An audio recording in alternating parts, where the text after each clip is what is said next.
Gillette Stadium with a word of the night, anticipation. For the first time in a year, Tom Brady back under center for the Patriots. And for Buffalo, the curtain rises on the T.O. era. Bills-Patriots, game one of an all-AFL doubleheader.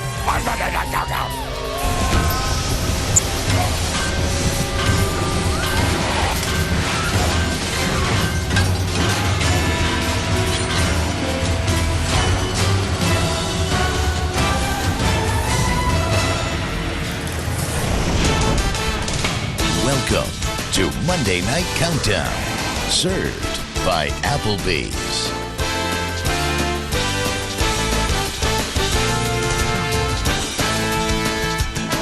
Welcome, everybody, to Monday night, or I should say Monday late afternoon countdown, served by Applebee's. Huh? Tom.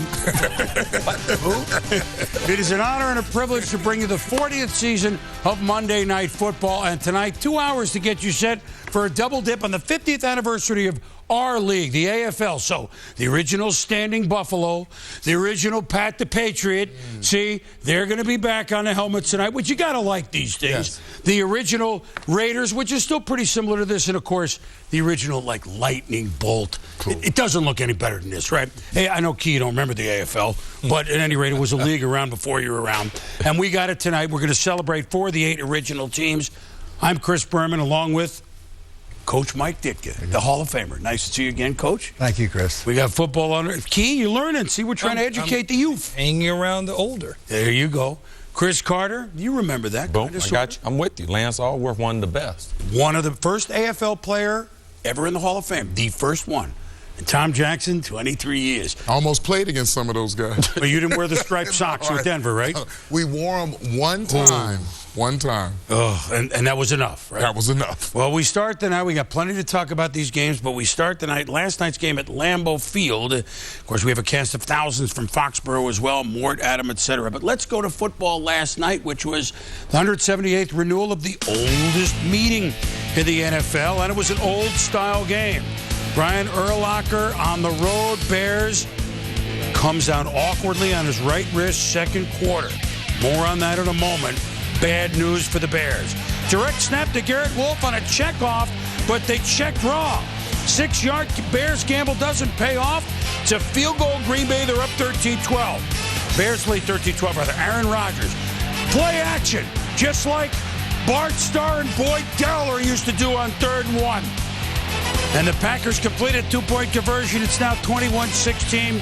And then for the 4th time, Jay Cutler picked off. This by Al Harris. 3 in the first half, 1 in the 4th quarter there at the end. It was not the night that he envisioned, and for the Green Bay Packers, a night that they enjoyed by the count of 21-15. More bad news for the Bears. Not only a hard-fought loss, but today the heart and soul of the Bears defense underwent season-ending surgery to repair a dislocated right wrist. The 6-time Pro Bowler Brian Urlacher, finally healthy after suffering from back and neck injuries over the last 2 years. Urlacher's loss already being felt in the Windy City. Draw that breaks the camel's back right there. I mean to lose the game and then to lose Urlacher all in the same breath is terrible.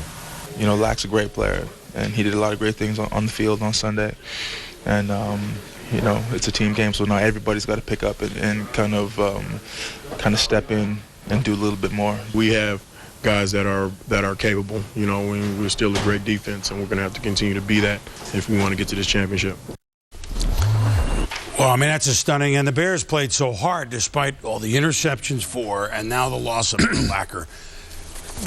Upbeat Bears going into the game, Coach. Concerned now? Well, they felt they could win the football game, and they might have won the football game if they wouldn't have turned it over so much. I think the thing you got to look at it is, you know, as good as Urlacher is, the part is never greater than the whole. And I mean, you know, as good as he is, you got to look at the whole team. That's what's very important. Somebody's going to step in. He's going to fill that role, and they got to hope they can do it. This could be a rallying call for the Bears. Listen, circle the wagons. No one feels sorry for you. I mean, you got to go out there and you got to get after it. It's you and you alone. The other people aren't going to help. The critics don't matter. The press doesn't matter. You got to go out and play those games from now on by yourself. Well, look, Coach, you know and I know. Mike Ditka, Dick Buckus, you name it, no matter who's on the Chicago Bears, you cannot turn the football over 4 times. And I'm pretty sure Coach Lovie Smith was driving home last night and thinking, should I offer the Denver Broncos 2 first-round picks to get Kyle Orton back? No, there is no stopping.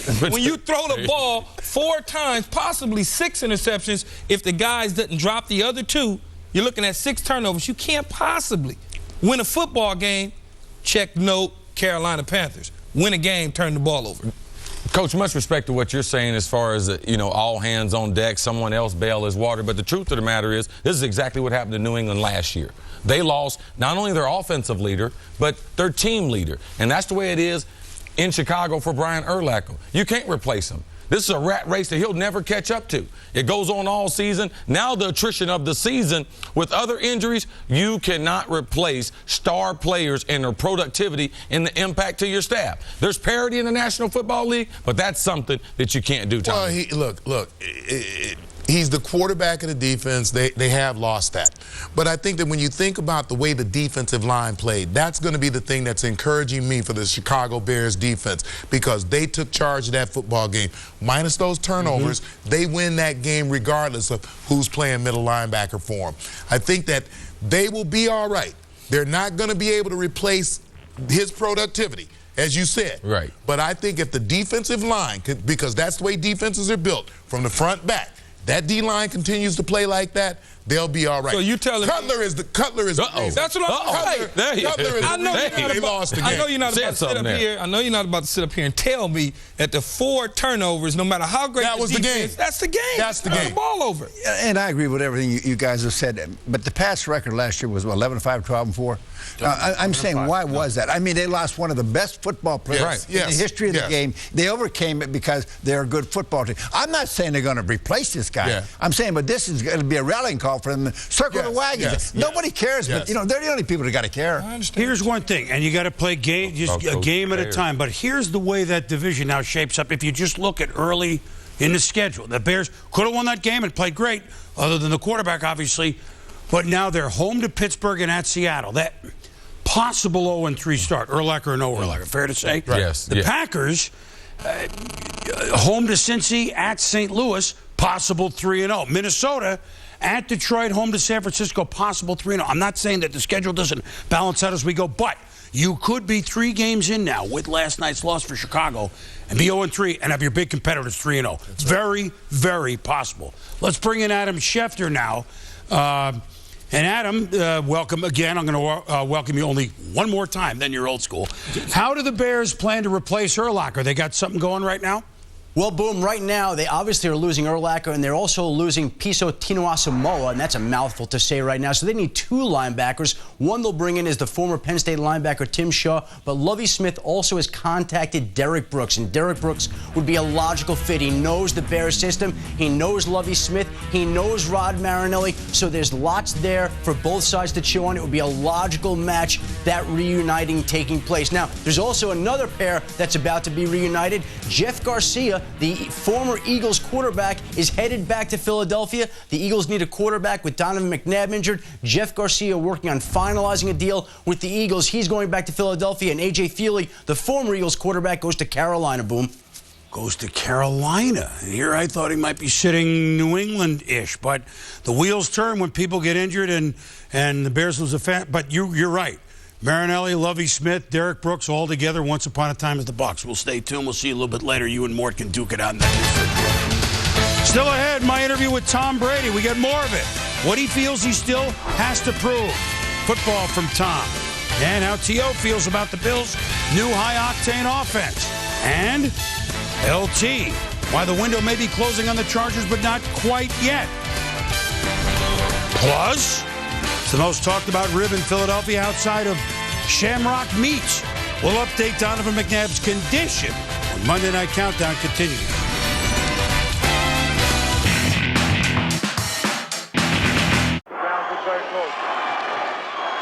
So he's leaving the ring, still talking, and I reckon he'll be talking all the way home, and I reckon he'll be talking in his sleep tonight, and that man will never, ever stop talking.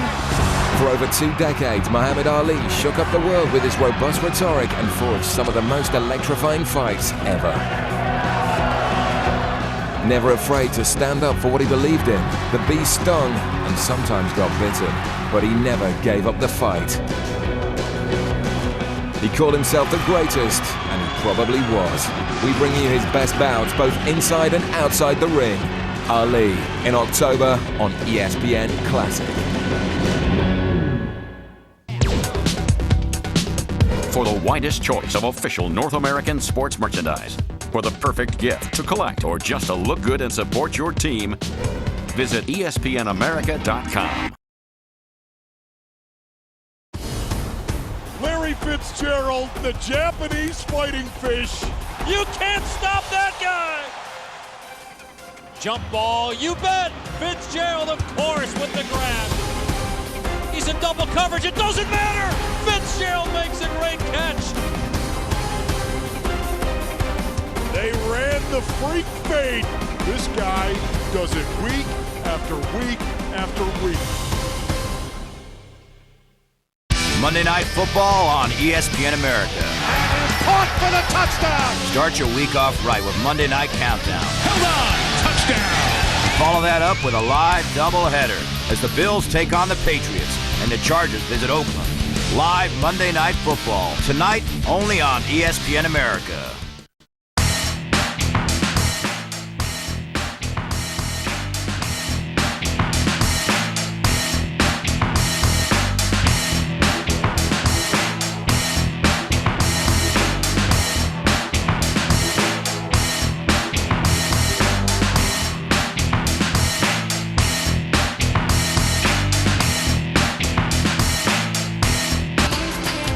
Monday Night Countdown is served by Applebee's. It's a whole new neighborhood. And in part by Triple Hops Brewed Miller Lite. Great taste, less filling. And Bridgestone. For drivers who want to get the most out of their cars, it's Bridgestone or nothing. Welcome back, everybody. 1 year ago, we were reminded that this game we all love can be fickle and can be cruel. In the first quarter of the first game, one hit, Tom Brady's season over. Just like Brian Urlacher's now with the Bears. With the reigning MVP recovering from knee surgery, the Patriots, as Coach mentioned, went 11-5. They did miss the playoffs for only the first time in 5 years. The road back to the top for Brady and the Patriots begins tonight against division rival Buffalo. For more on who might be engineered to win tonight, let's head out to Foxborough and our man driving the train, Stuart Scott, and a happy season to you, Stuart. Happy season opener back to you, Boom. Gillette Stadium in a season opener has never experienced a loss, a perfect 7-0 all time, and Monday Night Countdown on the road has never felt more protected. Stuart Scott with you. I got the quarterback, Trent Dilfer. I'll play H-back or something, just have me blocked, but we're protected not because of guards, but because we got linebackers on this set. It's about time. Yeah, big, right. Scary Down and dirty, snot bubbles coming out of their nose. Former All-Pro and GM of the Lions, Matt Millen, and who's the guy down there? I know this guy. Didn't I see him in a football uniform on this field the last 13 seasons? No, about 20 minutes ago. Teddy Bruschi is in the house. He played his entire 13-year career right here in New England. Teddy, you did some things on the football field, man. One of the most intense leaders in football and winner of 3 Super Bowl rings. Teddy, if it's close late in the game tonight, are we going to have to put a bear hug on you to keep you from going to find that 54 jersey and putting it on? No, you won't, because late in the game, it won't be close. I'll be safe right here. So much for that pick. He is fired up. Okay, we are 52 seconds into our segment, and objectivity is gone. As for the guys who actually will be playing, Tom Brady followed up with his MVP season in 2007 by taking exactly 15 snaps last year. Trent, what Patriot team are we going to see tonight? The 2007 with Brady, or the 2008 team? Well, here's what won't change from the 2007 team, and that's a team that has great intangibles, a team that has a great desire to be unbelievably good on offense, to be perfect on offense. Their expectation level is huge, but I think it may look a little different on offense. I don't know if it'll be as horizontal, as spread out as it used to be. I think they got the 2 tight ends, the new running backs for a reason. They want to pound pound you a little bit more, maybe take 4 or 5 throws away from Tom Brady early in the year, and then make those throws count, a little more vertical stretch on the football field. I know Bill Belichick knows what he's doing, Teddy, but I have big concerns that when you lose 4 members of the Patriots' 50th anniversary team, how do you replace that leadership on defense? Yes, and that leadership void will be solved as the season goes along. But for tonight, right now, I'm thinking about how's the transition going to go from the 3-4 defense to the 4-3 front. Now, all training camp, this is the front that they've been working. Now, there will be minimal downs when they go out there and play that 2-gapping 3-4 front that you're used to. Look for a more penetrating front on the 4-3 front that really looks to cause negativity in that offensive backfield. You know, that's nice that they're going to do all that stuff, and it's nice you talk about the offense, but listen, this team... Drop some wisdom on us. Here we go. Right? There we go. This team is not going to be defined by who they lost. It's not going to be defined by this offense. It's going to be defined by who they replace the people with. And to me, that goes back to Bill Belichick, because this is the mastery of Belichick. He takes what he has and he adapts to what he has. And now you have Lee Bodden outside the corner. You have Derek Burgess, the pass rusher. And you also have the other side, Sean Springs. He also has a couple of young guys who you really like. Jonathan Wilhite, one of them. And those guys are the guys who are going to be playing. And they're the ones who are going to define how this season unfolds and how this game is going to unfold tonight. Tell you what, Brady is back. But these guys keep saying it. This is a very different New England team. From the 3 championship teams, with this guy sitting next to us and Richard Seymour gone, there are only 4 players left from those championship teams, and all 4 are on offense. Hey, put all your football smarts on the line in the GMC Engineer to Win Challenge.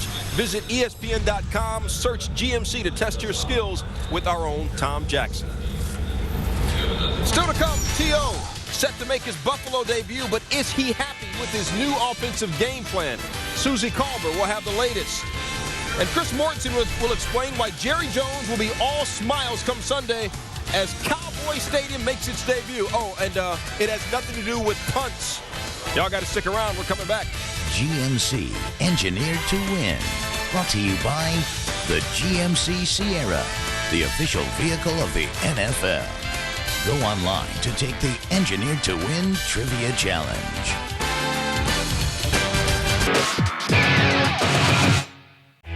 Every Saturday, ESPN America brings you the game of the week. Put the seatbelt on, we got ourselves a game. Good! Get a second chance to catch the game everyone's been talking about. Kevin Youkilis with a walk-off home run. ESPN America's game of the week. Check ESPNAmerica.com for more details.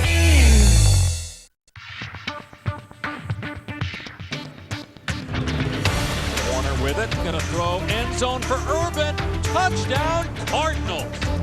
Warner gonna go deep, far side for Preston, and Steve caught it. What a great throw by Kurt Warner. Warner to throw, hit as he fires deep downfield and caught Bolden, touchdown. Warner to pass, win time, fires over the middle of the Fitz, caught at the 45-50, goodbye, touchdown. NFL on ESPN America. When rain descends on an NFL game, it usually means it's time to run the ball. 30 runs for a first down, 40, he may go. But with the right set of hands, the pass can still be dangerous. Even in the coldest weather, the best can still get hot. Back to pass. Long throw down the field, and Owens is open, touchdown. In the NFL, sometimes the stars can run between the raindrops. Monday Night Football on ESPN America. Caught for the touchdown. Start your week off right with Monday Night Countdown. Held on, touchdown. Follow that up with a live doubleheader as the Bills take on the Patriots and the Chargers visit Oakland. Live Monday Night Football, tonight only on ESPN America. If you look at the current NHL, who out there impresses you as could be the next Gordie Howe or the next Wayne Gretzky? If it's the both of them, he's got it made. No, I don't know. I've seen the 2 little Swedes in Detroit because I get to see them play. Zetterberg and Lidstrom. Lidstrom's at the point. He's got some room. Takes the shot. Scores! Backhanded by Zetterberg. He scores! These kids, being European can they talk our language? I'm going back a few years, and yes, they could. And when I stepped on the ice, they come flying over there to say hello to me. And I know other guys who could need the help in a little conversation. They wouldn't come near you. And they said, why don't you talk to him? And I said, if they're that interested, no. I said, the best players over there are those two, and I can't get rid of them. That's a good feeling. I don't care how I look at it.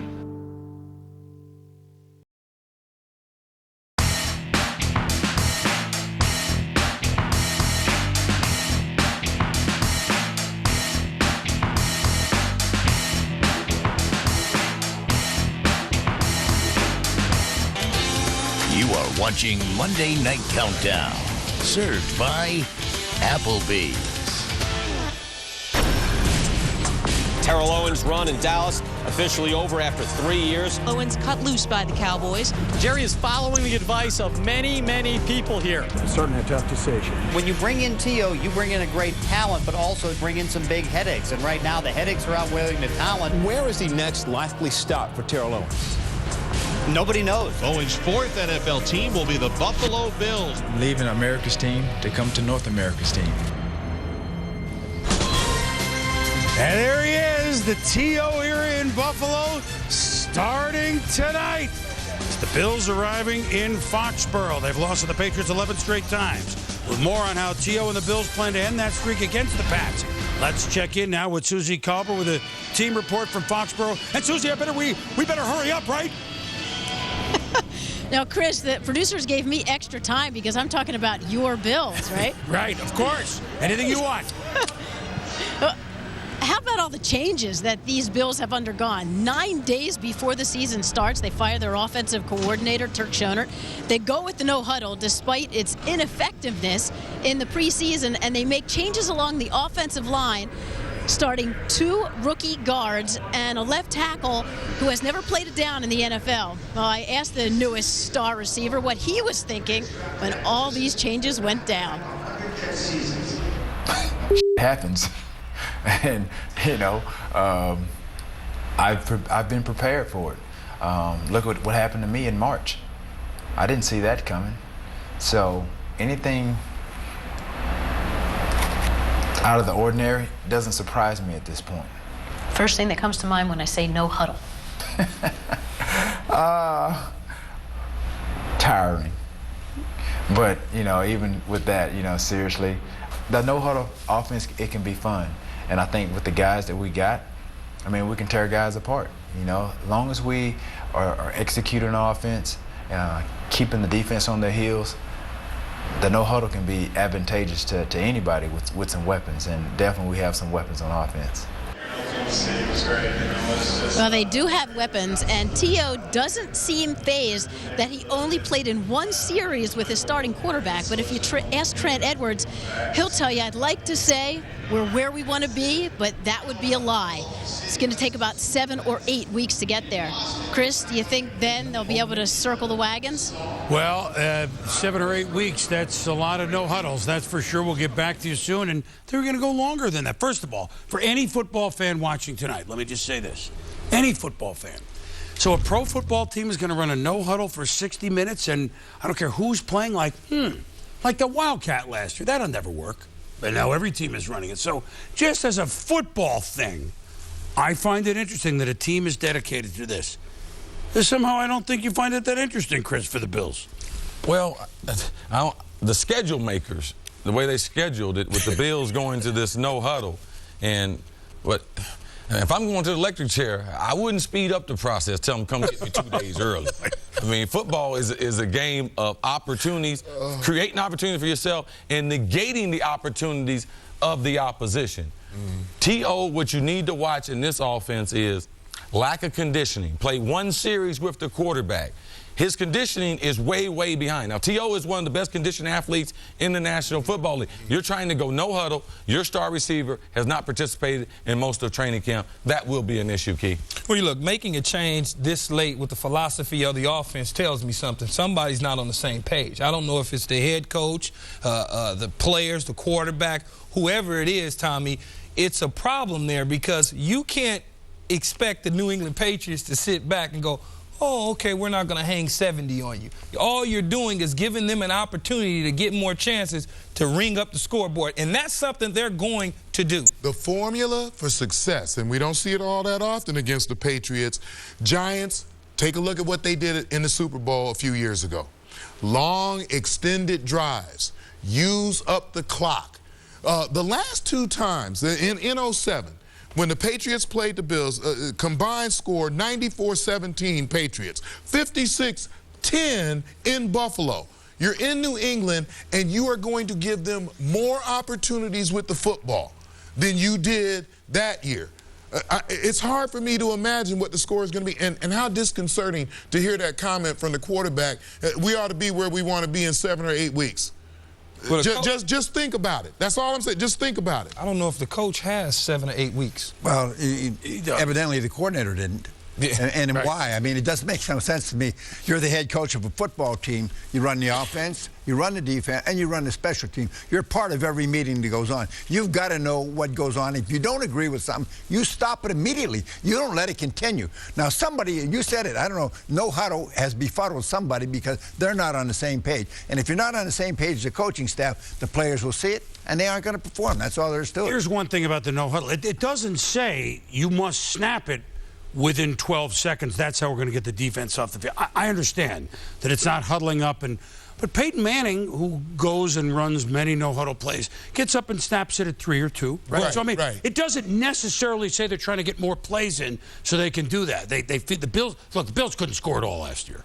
So they feel they have a smart quarterback in Edwards. You heard T.O. mention it. T.O. and Lee Evans is a very good receiver, and Josh Reed in the slot, and maybe Little Parrish. They don't have Marshawn Lynch for 3 weeks because it's suspension, but they feel they're going to try something. Now, I admit, New England is not the team you'd like to plug that in against, but if you're working at full time, what they're saying is, get your cereal ready, Tom. They make it. Okay? Oh, man. I knew I had to hide that. I've seen it all. No, me too. And that's scary. So, Mort, your cereal is always ready. Stale, are they? Huh? They're not stale. Not yet. Don't have a long shelf life. We have a bowl here for you. Go ahead. We'll give you some. Dick Duran, of course, everything is looking at him. And is he on the ultimate hot seat in your eyes, Mort? You know, sometimes we exaggerate these things, but when you're actually making up a hot seat or a thin ice list on coaches going into the season, Dick Duran's #1. You know, it was well known in NFL inner circles about midway through preseason that owner Ralph Wilson Jr. was, unsettled with not only offensive coordinator Turk Schoner, but Duran also. And when Duran beat Wilson to the punch by firing Schoner after the final preseason game, behind the scenes, Schoner jabbed back. He called Ralph Wilson Jr. up to thank him for the opportunity, but he took that moment to also point the finger and jab back at Duran by saying it was his offense. He was the one who was making run a Pop Warner offense, which he actually later described in the media. Well, you'll get no better human being than Dick Duran, that's for sure, and something that some wins can cure. Tonight will be difficult. Next week is home against Tampa Bay. We'll see. Move on to Dallas. They're 1-0. Tony Romo threw for more yards than he ever has, and with Jones is smiling. Mort? Yeah, no, with that Bucks, yes, he is. And with that Bucks win out of the way, this for Jerry Jones is a historic week, at least from his perspective, because this is the first regular season NFL game at Cowboy Stadium, and it's against the New York Giants. And Jerry Jones thinks he will draw over 100,000 in paid attendance each of those NFC East games, starting with this one. And not only does he think he's going to draw at least 100,000, he thinks he can draw 110,000, which will shatter the single-season attendance mark, 110,000. He's already sold almost 31,000 of those party passes, standing room only tickets, and this stadium has a expandable from 65,000 to 82,000 seat back. So Jerry Jones, when he does host the Super Bowl in 2011 in February, he thinks he can get to 120,000. So this will be something to watch, and certainly something to marvel at. And oh, by the way, he's also happy that there are no issues with Tony Romo on that ankle. Tony Romo's fine. You know what, Mort? We have to understand from Jerry Jones, too, that when the Super Bowl is there a year from now, you're going to be one of those standing room seats looking it up at the Super Bowl. I've already got my spot. We're going to work on it for you. Back with you a little bit. Still to come, Carolina might be known for its ribs, but don't tell that to Donovan McNabb. What's his status after fracturing a rib Sunday against the Panthers? And in a conversation, Tom Brady. What did he learn about himself on the sidelines last season? We'll be back.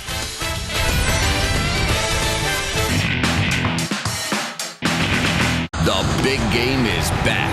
College football all season long on ESPN America. It's where athletes become machines, where spirit counts the most, and where blood runs gold and green. See all the action from your favorite teams and watch tomorrow's legends playing games today. College football is back all season long on ESPN America.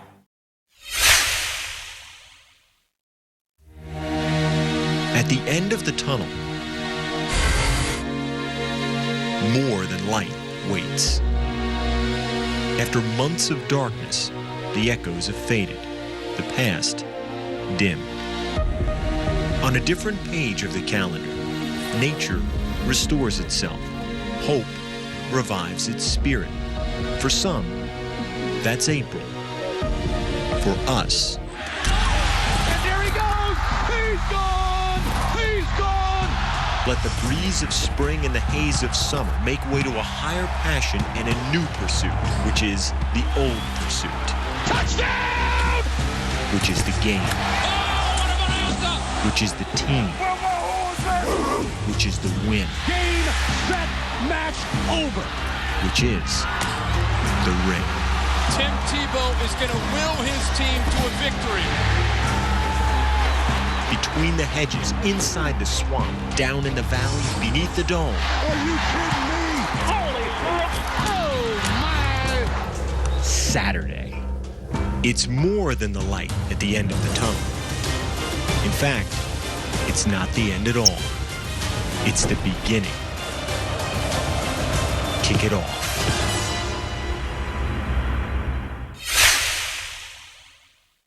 Monday Night Football on ESPN America. Caught for the touchdown! Start your week off right with Monday Night Countdown. Held on! Touchdown! Follow that up with a live doubleheader as the Bills take on the Patriots and the Chargers visit Oakland. Live Monday Night Football, tonight only on ESPN America.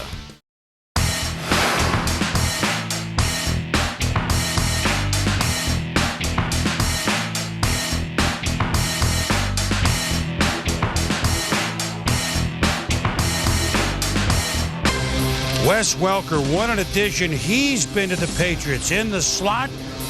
Catches over 100 balls and all business.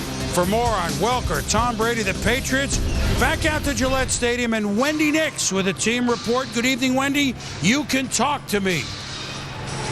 Well, Boomer, when we talked to Tom Brady and asked him about that surgically repaired left knee, he seemed almost bored with the whole topic, with one exception, his timing inside the pocket.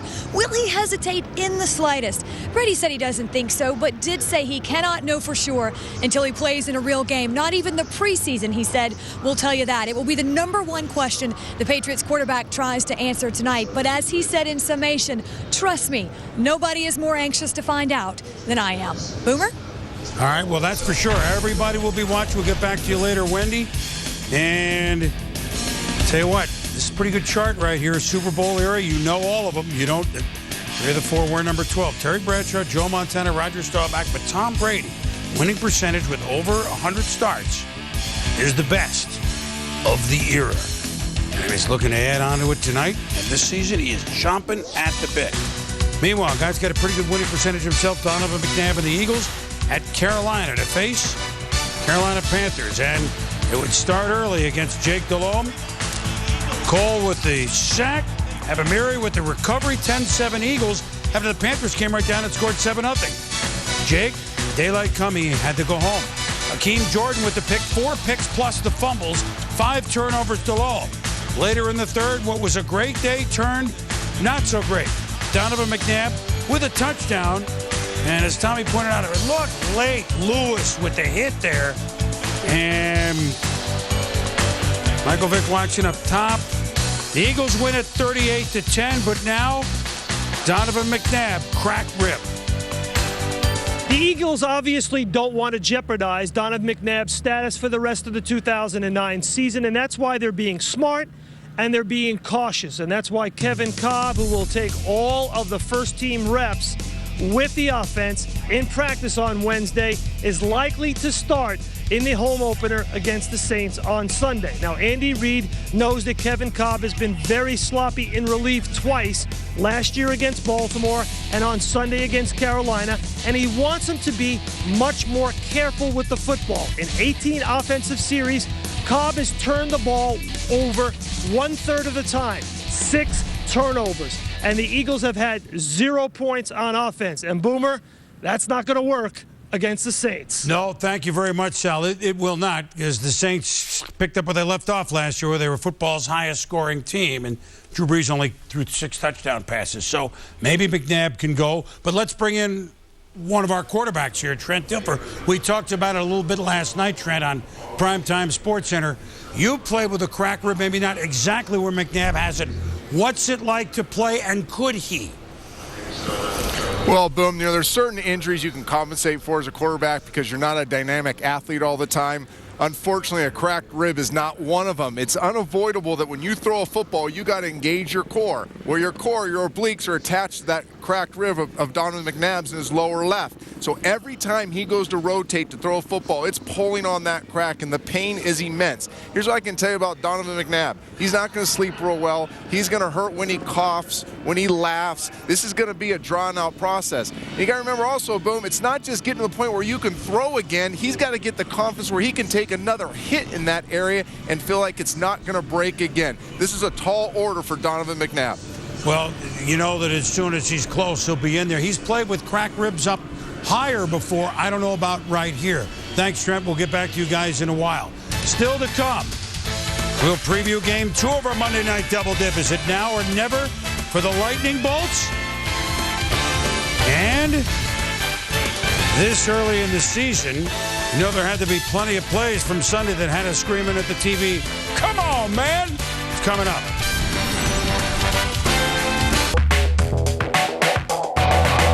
Monday Night Football on ESPN America.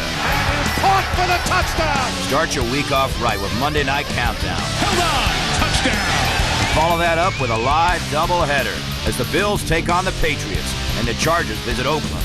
Live Monday Night Football, tonight only on ESPN America. If you look at the current NHL, who out there impresses you as could be the next Gordie Howe or the next Wayne Gretzky? If it's the both of them, he's got it made. No, I don't know. I've seen the 2 little Swedes in Detroit because I get to see them play. Zetterberg and Lidstrom. Lidstrom's at the point. He's got some room. Takes the shot. Scores! Backhanded by Zetterberg. He scores! These kids, being European, they talk our language. I'm going back a few years, and yes, they could. And when I stepped on the ice, they come flying over there to say hello to me. And I know other guys who could need the help in a little conversation. They wouldn't come near you. And they said, "Why don't you talk to him?" And I said, "If they're that interested, no." I said, "The best players over there, those 2, and I can't get rid of them." And that's a good feeling. I don't care how I look at it.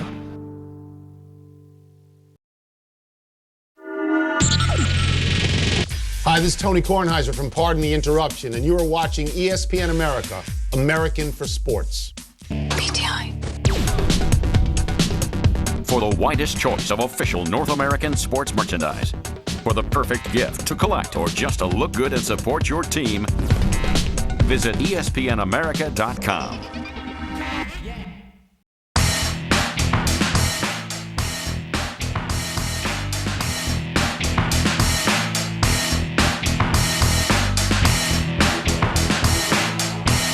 Doubleheaders all over ESPN this week. Wednesday Night Baseball. Angels at the Red Sox early, and then, you know what? Sutton and I are going to do the Rockies at the Giants at 10. That's the second game of our Double Dip of Wednesday Night Baseball. Take 2 of our doubleheader tonight takes us to Oakland, the Bay Area, the other side of the Bay, where 2 of the original 4 AFL West teams will renew a rivalry that began in 1960. Back then, the Chargers played 1 year in Los Angeles, where Al Davis was an offensive assistant for the Western Division champions under Sid Gilman. Next year, 1961, the Bolts moved to San Diego. Shortly after that, Al Davis moved to become a lifelong Raider. Now, Al's Raiders are trying to rediscover their commitment to excellence, while the Chargers are once again Super Bowl contenders. More on tonight's matchup. Let's head out to the Bay Area, back home where she was a collegiate. Michelle Tafoya at Cal, and Marcellus Wiley from Columbia. Hello. Thanks for the shout out, Boom. We appreciate that. Yes, we both do. So, Marcellus, we're looking at what was, as Boomer described, once a rivalry, but the Chargers have won 11 straight in this thing. So the Raiders need to bust this thing up for it to become a rivalry again. Let's speak of the Chargers. Sean Merriman, the arrest about a week ago, but Friday getting some good news that there will not be criminal charges pressed. Still a civil suit potential. He promises no distractions here, not for him. Yeah. Do you think that's possible? I think it's very possible. I mean, you talk about the mental makeup of a Sean Merriman. This is a guy who is very intense and inspirational to his team. So when he comes out into that defensive huddle, they're just going to be happy that he's finally back in the lineup and healthy. They're not going to be worrying about off-the-field issues or anything of that nature. They're going to be inspired by his performance. Remember, when he was in the lineup last time, they went 42 sacks. When he was gone last year, 28 sacks. So they're going to miss that presence. And remember, on the defensive side of the ball, you're in react mode. You don't have to go out there and think. He gets to take out all his frustrations on the Oakland Raiders. And he might have a few at this point in time, according to him. Let's look at the Raiders side of things. They add what they call a big piece to their defense with five-time Pro Bowl defensive end Richard Seymour, who felt blindsided by the trade from the Patriots. He shows up Saturday finally. You know, I talked to Tom Cable and said, do you expect that Richard Seymour can play this entire game as though he's been here all along? And he said, actually, yes, I do. How feasible do you think that is? Oh, it's going to be tough. I mean, first of all, he has to get his legs underneath him and see what kind of shape he is. From a long flight, cross-country flight, blindsided by all the issues that have come. I mean, that takes a lot of your mental energy, and it taxes you. But more importantly, look at the X's and O's of this move. He goes from being in a 3-4 defense to a 4-3 defense. What's the difference is, when you come into that situation, there's a lot of different adjustments and variables. The X's and O's are going to change, as well as how much energy has he expended over the last week because of this surprise move. Yeah, well, Steve Young would put it, it's just defense. Throw him out there, let him play. By the way, Boomer, Richard Seymour will be wearing number 2 in the silver and black, and he said, you know, if you can't find me, I'll be the one on top of the quarterback. And Phillip Rivers heard that and made sure his offensive line heard it as well. Well, I'm sure. Thank you, Michelle. Thanks, Marcellus. Looks like they're ready out in Oakland. What a shock. Look at them behind you. Much more on the Chargers ahead. Why the Bolts have their best chance to win now, and is this a crucial year for LT? Plus, I asked Tom Brady when he knew his surgically repaired knee would be 100%. Here is a surprising answer ahead. We'll be back.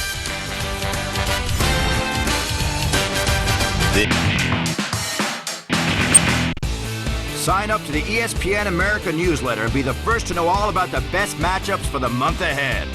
Get the latest news from the players and the teams who are making the headlines.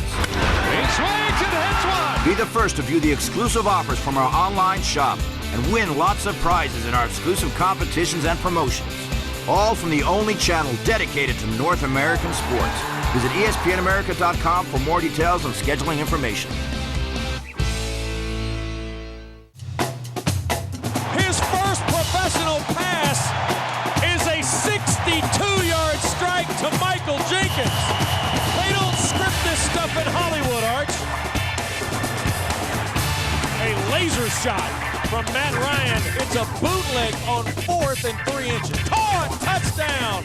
Sails it downfield. Roddy White's there. It's caught! 10-5. Touchdown Atlanta. NFL on ESPN America.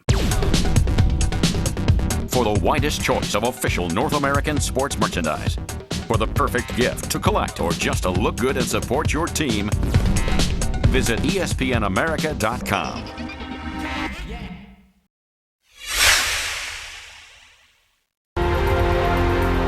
Few Phillies flew higher during the 2008 postseason than the flying Hawaiian himself, center fielder. When I walk out on the field every night, I just want to win. When you go out there, you win, you let your plane do the talking. You create a legacy, or you create something that, you know, fans will remember. Swing and a drive. Ron going down. He looks up, and it is gone! Grand slam! Victorino! An unbelievable postseason of clutch hitting continues for Shane Victorino. Shane Victorino. The pride of Maui. Major League Baseball continues on ESPN America with live primetime games every Thursday night. Cubs are coming up. Hammers this one deep to left field. It's the last full month of the regular season, and things are really starting to heat up. Back to back for the Cubs. This Thursday, Brewers at Cubs, only on ESPN America.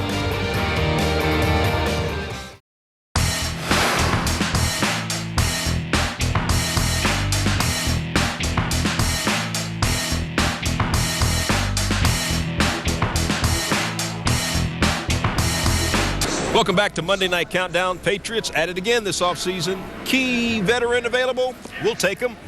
Fred Taylor, 12-year guy, and oh, by the way, career rushing yards, third among all active players. But while a lot of the running back talk is about Mr. Taylor, don't forget about another Patriot running back, Sammy Morris, facing the team that drafted him tonight. As a matter of fact, the only AFC East team Morris has not played for is the Jets. But he's coming off of career highs in rushing yards and touchdowns. What else do you want to know about him? Here is this week's For Love or the Game.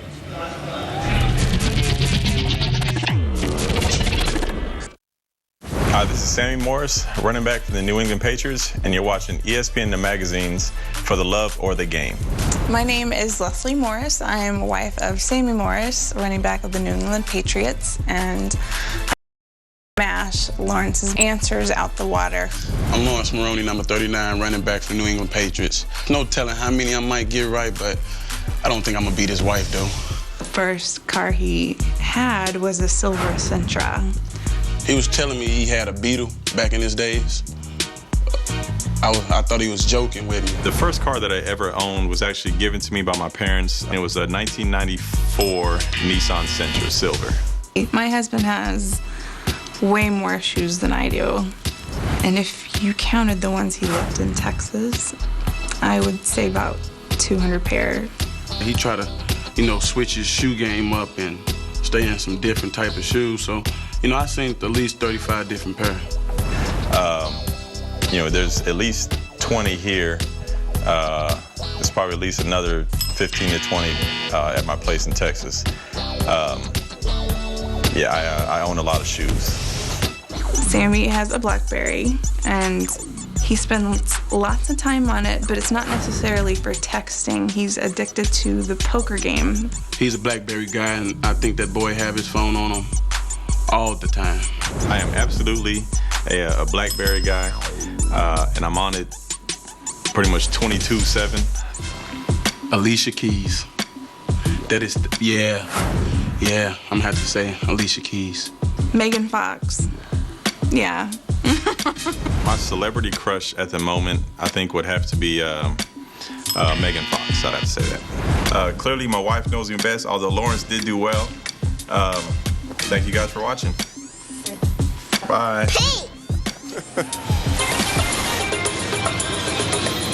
For more, check out ESPN The Magazine with Tim Tebow on the cover. That is on newsstands now.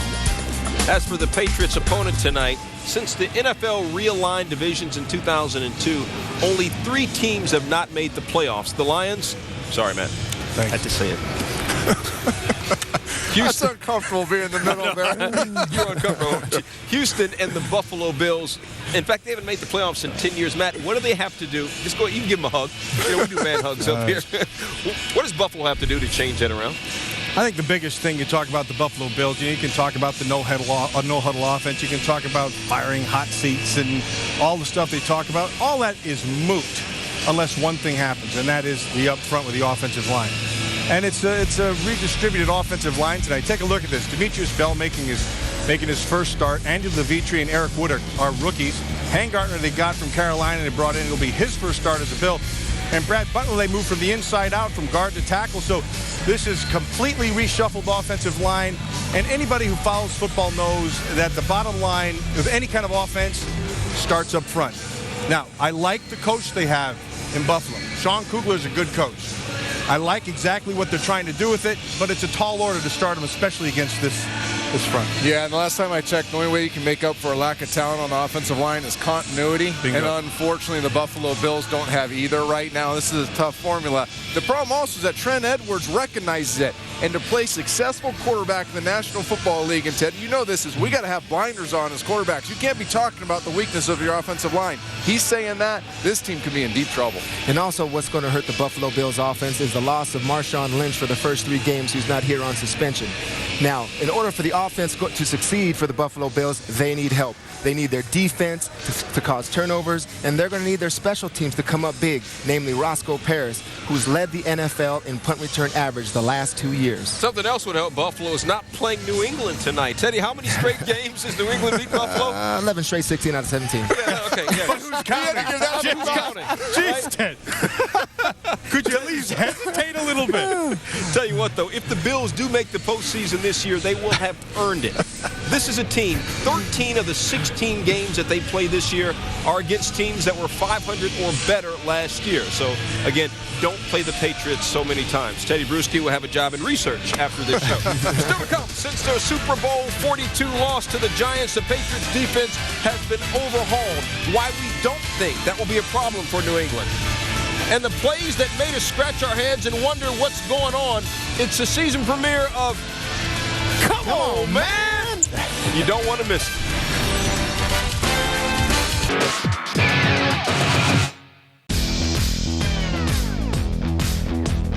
Tony and Mike. Enough said. Pardon the interruption. Weeknights on ESPN America.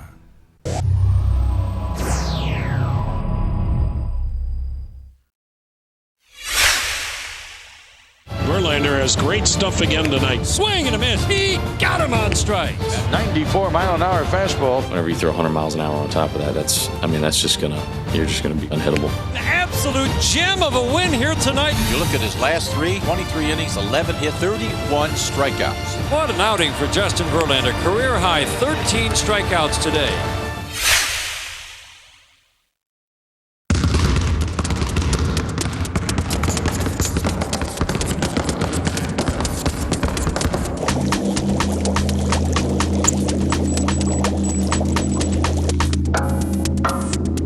There are over 400,000 NCAA student athletes, and just about all of us will be going pro in something other than sports.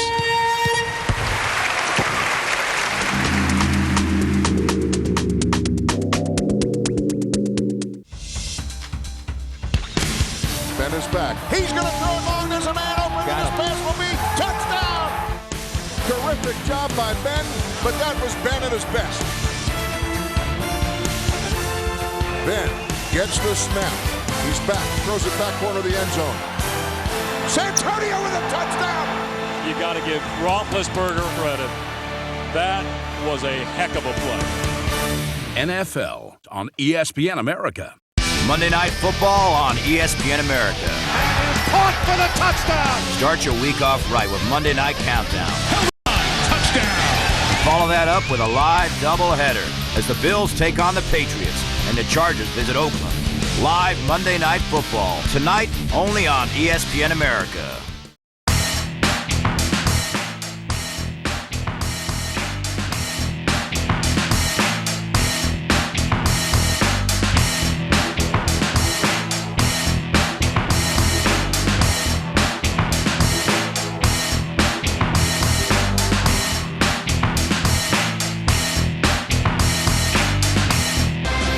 Well, there he is, T.O. He's warming up.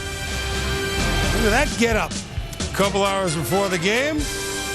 T.O. looking like he means some business. Now, this is very interesting. Talk about a change on defense. Only 19 months ago, the Patriots took the field in Super Bowl 42 against the Giants. These starters remain tonight. Ty Warren, Vince Wilfork on the line, Dallas Thomas, James Sanders. Now, in that game, Richard Seymour playing on our second game tonight. Mike Vrabel traded off-season Chiefs. Junior Seau, who said if they need him for 6 games, he might come back, but certainly not on the Pats now. Teddy Bruschi, our teammate now. Asante Samuel, a year ago, of course, to the Eagles. Ellis Hobbs, and, of course, Rodney Harrison on TV like us. Now, those guys have been replaced by, well, Jarvis has been there, but as far as a starter, now Jarvis is listed at defensive end. young Pierre Woods, been special teams ace. Gerard Mayo, a star in the making. Teddy will talk about him later. Gary Guyton at linebacker. Veteran Sean Springs, former #1 draft pick. Lee Bodden, they're the starting corners. And Brandon Merriweather, who played in that Super Bowl, but not as started. So this is plenty of change. How do you think this defense will be without those guys? That's a lot of changeover, Coach. Well, as an organization, they set the bar high, and they expect all their players to reach it. It's a team of interchangeable parts to me. Now, I hear you guys talk, well, they don't have the experience. Right. I believe that this organization believes more in youth and talent than it does experience. They'll fit into the system. The coach, this is as well a coached football team as gang. Believe me, this is not their first rodeo. These guys will do fine. Let's take a look at them at the 3 levels. A lot of turnover in the secondary. So they're not going to be where they want to be as the year begins. A young, inexperienced linebacking core led by Gerard Mayo that will learn on the move as they go. They're all going to benefit from, Bill Belichick's knowledge of the defensive side of the ball. They just lost one of the anchors on the defensive line, Richard Seymour. All that said, they're going to do just fine. Because it's easier to learn to play great defense while our offense is scoring 30-plus points a game, which is what I believe the New England Patriots plan on doing. And eventually, you get to that same high-quality level of play. But you can't lose Teddy Bruschi and Vrabel and those people and not lose some leadership that you have to learn as you go. I think we all agree that they're going to have to learn things as they go. But as I always said, Tommy, fellas, their offense is their defense. We score 40. If you can score 41, you can beat us. Sure. But outside of that, everyone on that defense, they take their cue pretty much from Bill Belichick in that defense. They bring in veterans like Sean Springs. You think Sean Springs, he doesn't understand exactly what Bill Belichick would like to have on that defense? Of course he does. Not only that, guys like Tom Brady and Randy Moss, they've been around there. They can lend a hand to the defense and let them know, if you, in fact, give up a couple points, that's okay, because we can match that. The one thing that sets a Bill Belichick defense apart from the other defenses through this great reign that they've had is we saw the names and the changes, but who's going to make the plays? Because we know in the fourth quarter, Teddy's going to tip a pass. Vrabel's going to change his assignment, get on the end, rush the quarterback. Rodney Harrison's going to hit a guy. Someone else going to intercept. All these guys are proven playmakers. I don't see no proof. Now, Mayo is a star in the middle, but I don't see any proven playmakers out of that cast of other people that are supposed to replace. It is easier to play with a lead, but I need to see some playmakers because New England has always made plays at the critical time of the game. Well, they lose leadership, certainly for now, as you point out. They certainly lose smarts. They maybe pick up some speed. I mean, that's yes, they are a lot faster. Right? I mean, that's going to happen. And as Teddy said, they changed things around. Actually, let's bring in Teddy now. We welcome to our team Teddy Bruschi. You saw him, but a couple of nights ago. But just a couple of weeks ago, when you retired from the Patriots, Teddy, Coach Belichick said he was the perfect player. You point out it was nice that he didn't. Of course, he didn't say that when I played, right?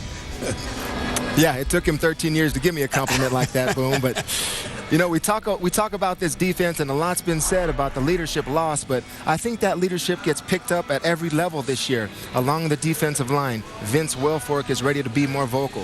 Of course, at the linebacker position, Gerard Mayo is ready to lead. He's ready to take over this team. And in the back end, I think James Sanders, a player that a lot of people don't talk about, is going to be a locker room leader. At every point in a player's career, there comes a time when he has to realize, it's my time to lead. And boom, that's what these younger players are going to have to realize. Well, and you were in their shoes once, and you and your guys certainly were a bunch of leaders. Welcome to our ball club, Teddy. Thanks, Boom. All right, and of course, probably feeling strange in a coat and tie in a stadium where he excelled so long. We're glad to have you with us. He's part of that 50th anniversary team honored tonight. Teddy will also be a main contributor for the new ESPNBoston.com columns. Blogs, you've got everything covered from Cambridge to the Common. Still ahead, entering his 10th season. What does Tom Brady have left to prove? A conversation with the three-time champ is next. Plus, get your cereal ready. Terrell Owens spins his soundtracks. T.O.'s greatest hits. Kanye will not interrupt.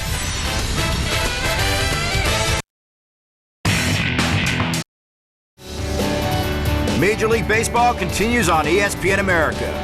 with live primetime games every Thursday night. Cubs are coming up. Hammers this one deep to left field. It's the last full month of the regular season, and things are really starting to heat up. Back to back for the Cubs. This Thursday, Brewers at Cubs, only on ESPN America.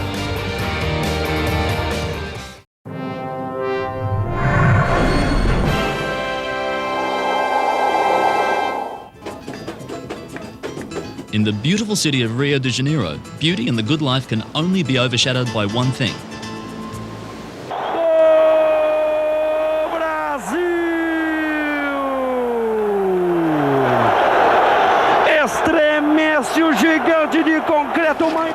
There's no doubt that football is king. And if you want proof, go to Copacabana Beach. But foot volley is one of the most popular sports in the South American nation. Foot volley has been a mainstay in Rio beaches for over a generation. The sport is played with only 2 players per team and with the same field regulations and concepts as volleyball, except that in foot volley, you can't use your hands. The sport is the perfect blend of individual skill and teamwork. The combination of both has generated a great deal of interest and passion for the sport, something very common within Brazilian sports scene. Success or failure strictly depends on the team's overall skill level and the intelligence of the players to place the ball in space, as spiking the ball is both illegal and virtually impossible due to the height of the net.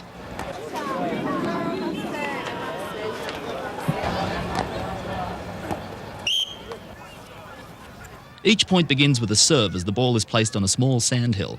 From then on, the action is constant as the best of the best show off their skill.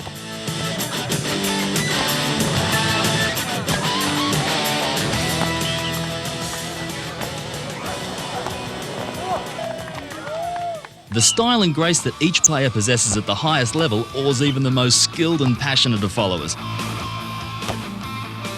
And trust me, these fans are passionate.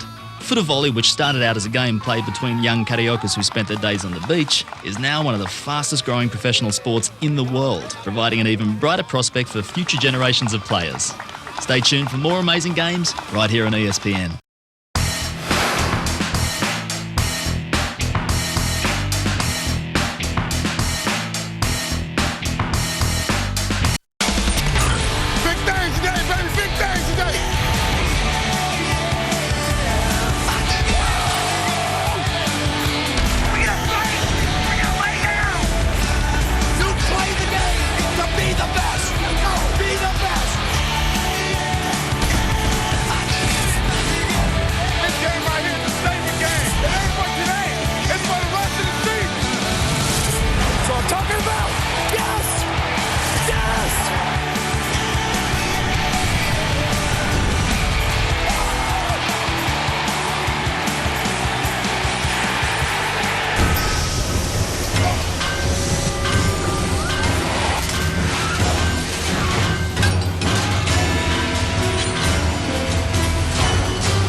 Welcome back, everybody. About an hour to go now before kickoff in Foxborough between the Bills and the Patriots as Monday Night Football launches its 40th season. 10 drafts ago, the New England Patriots used a 6th-round pick, the 199th overall pick, on a quarterback out of Michigan.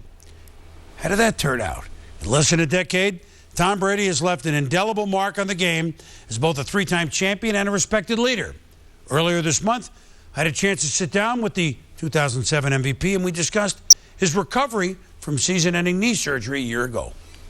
Tom Brady to Randy Moss, and they each have set NFL records on the go-ahead touchdown. 65-yard bomb. The last time we saw you play week in and week out, you guys won 18 games in a row. You threw 50 touchdown passes. You scored 8 million points. Yeah. How long ago does that seem to you? Not as long as you would think. It's something we've done for a long time, and something that it's part of what we do and who we are, and I think that's, you pick up kind of where you left off. So not that, you know, we're going to pick up where we left off in 07, right. But just in terms of playing quarterback and understanding your reads and the scheme that you're doing, and, you know, the leadership part of being quarterback, those things are all pretty inherent in who we are. How much, Tom, did you learn about yourself while you're on the sidelines for Well, long time. A long time. A year. Yeah, a lot. I'd say it's hard sitting there watching the team play and perform without you, but that's what happens. And it was the first time in my career I had been injured and not been able to play, but you know, I was with the team every step of the way.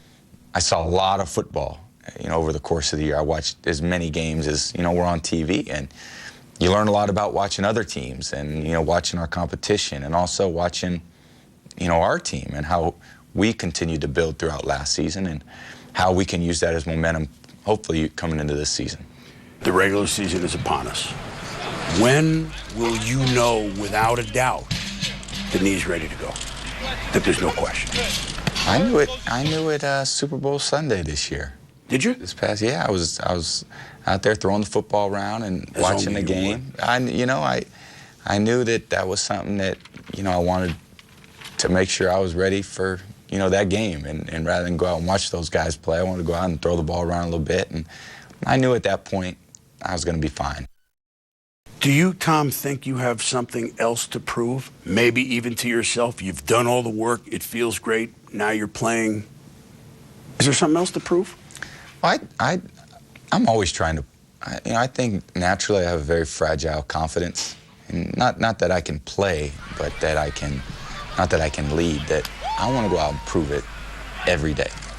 If you think you're entitled to anything in this job, you know, go sit out a year and tell me about the entitlement. There's nothing guaranteed, and you've got to go out there and earn the respect of your coaches and your teammates so that you have the right and the privilege to go out and lead them.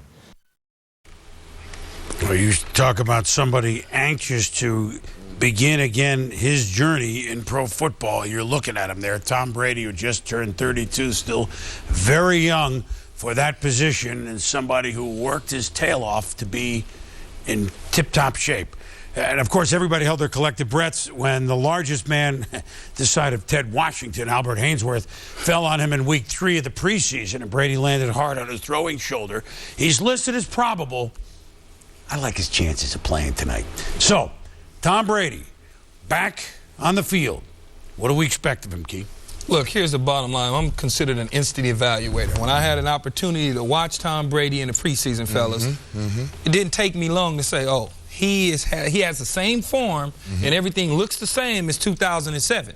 I'm looking for him to come back with a different team because they add Fred Taylor to the mix, they add Joey Galloway, but at the same time, he's going to put up, I believe, bigger numbers, and that's hard to say, bigger numbers than 2007. That's just my belief. As long as they do what, Tom? Protect him. They have to protect him. And that pressure that Key is talking about, it cannot be token pressure. You have to be able to get real hits. And when I say token pressure, you know what I mean? Let's stay current. Jay Cutler threw 4 interceptions last night with nobody's hand on him. Nobody's touching him when he's throwing those picks. That's token. So that's token pressure.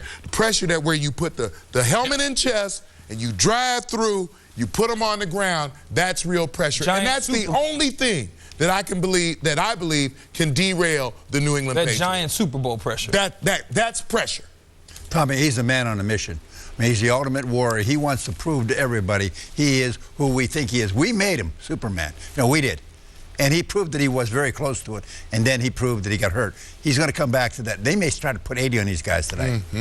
I listened to Michael Jordan this weekend in his retirement speech, or going to the Hall of Fame speech. It really brought back a lot of things in thinking about Brady, things that motivate him.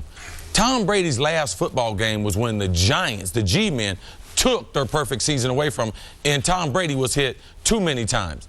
You have to make Tom Brady feel you during the football game, but I think he'll use this as motivation to take him to an even higher level as an athlete. The greatest performer in the National Football League is coming back tonight. Well, and you heard what he said in the interview, and he meant every word of it, that I felt ready Super Bowl Sunday. We said, whoa, you had serious knee surgery September. So I mean, there's not even a question. They're trading Matt Castle in April before the draft. There's the knee past, there's no knee question. I mean, unless, well, there is. Well, boom. Boom. There are knee questions because he still hadn't had anybody down by his feet. I understand and everyone else who had major knee surgery.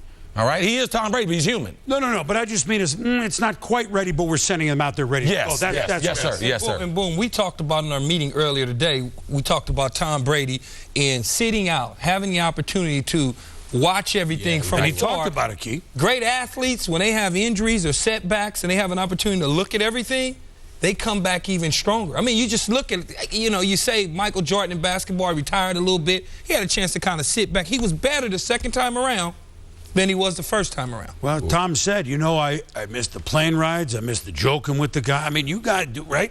Yeah. And he has a chance now to go live 6, 7, 8, whatever the more years of it. Right. He's sitting back watching Matt Castle run his offense. His offense, for sure. That's his offense. His team throwing balls to Randy Moss. He wants to do that now. He's ready to go. I mean, he's ready to go. From everything I could see firsthand, you all saw it.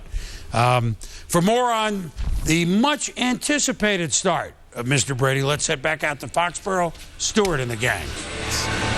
Boom, it's also the much-anticipated start for Terrell Owens in Buffalo. Y'all ready to get this party started right?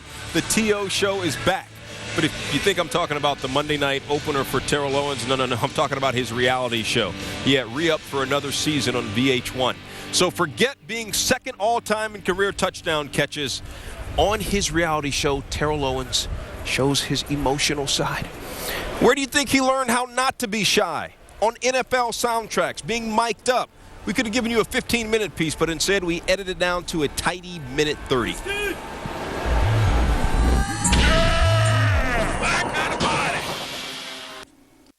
I appreciate y'all coming in, tuning in. Who they here to see? 81.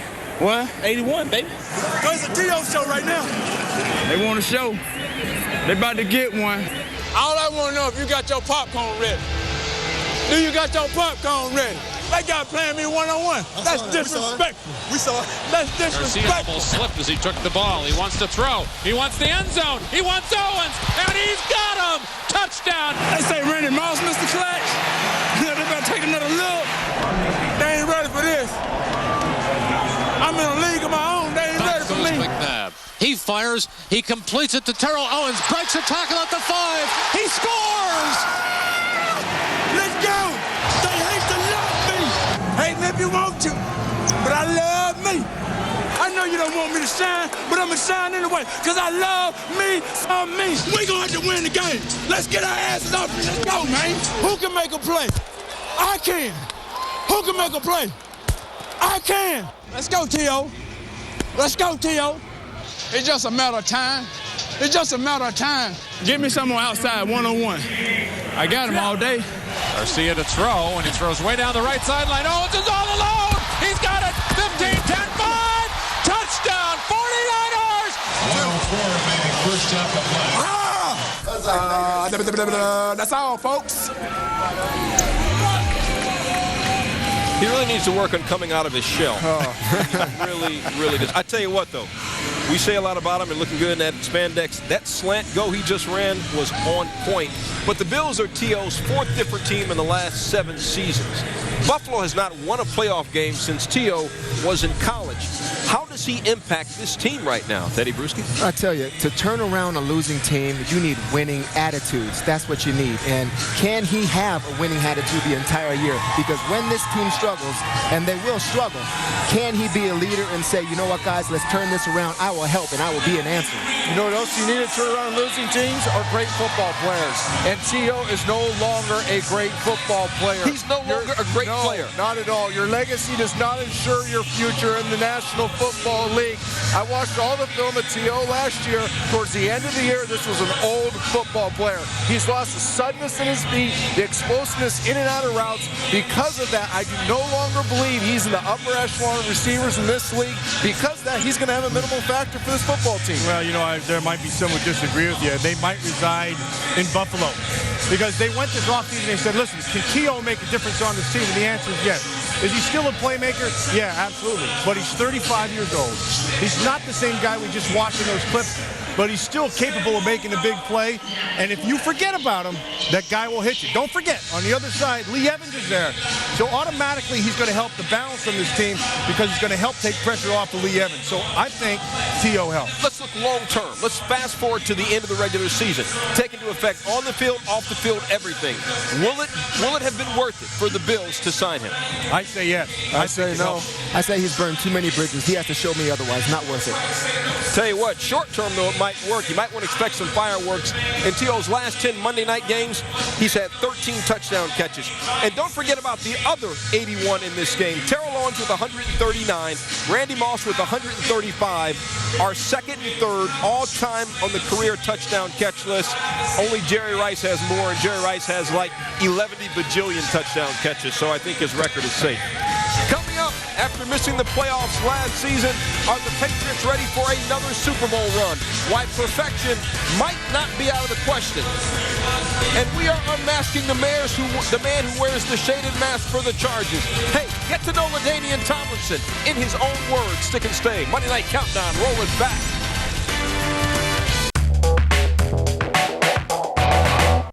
Detroit wide receiver Calvin Johnson had a breakout year in 2008. While providing highlight reel catches, the Lions wideout led the NFL in receiving touchdowns and averaged over 17 yards a reception. With new quarterback Matthew Stafford, Johnson looks to continue lighting up scoreboards in 2009. Touchdown, Detroit Lions! You're not going to see a better catch than that.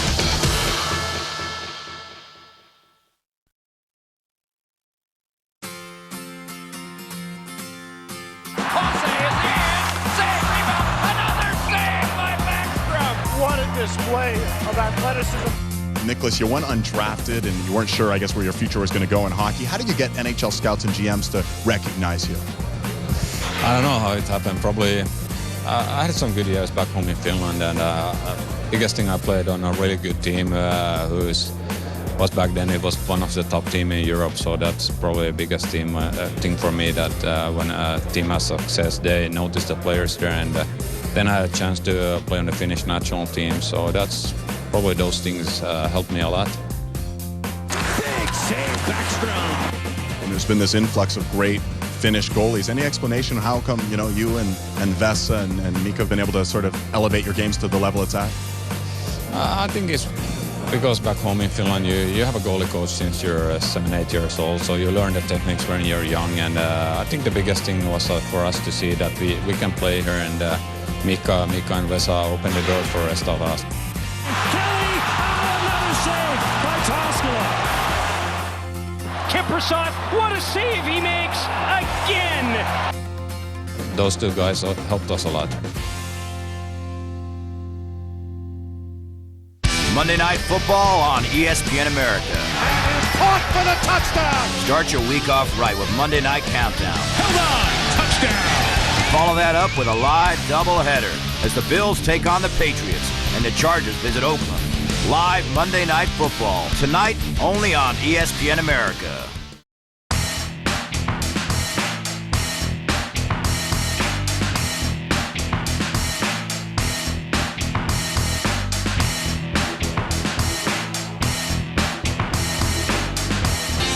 Welcome back to Monday Night Countdown, served by Applebee's.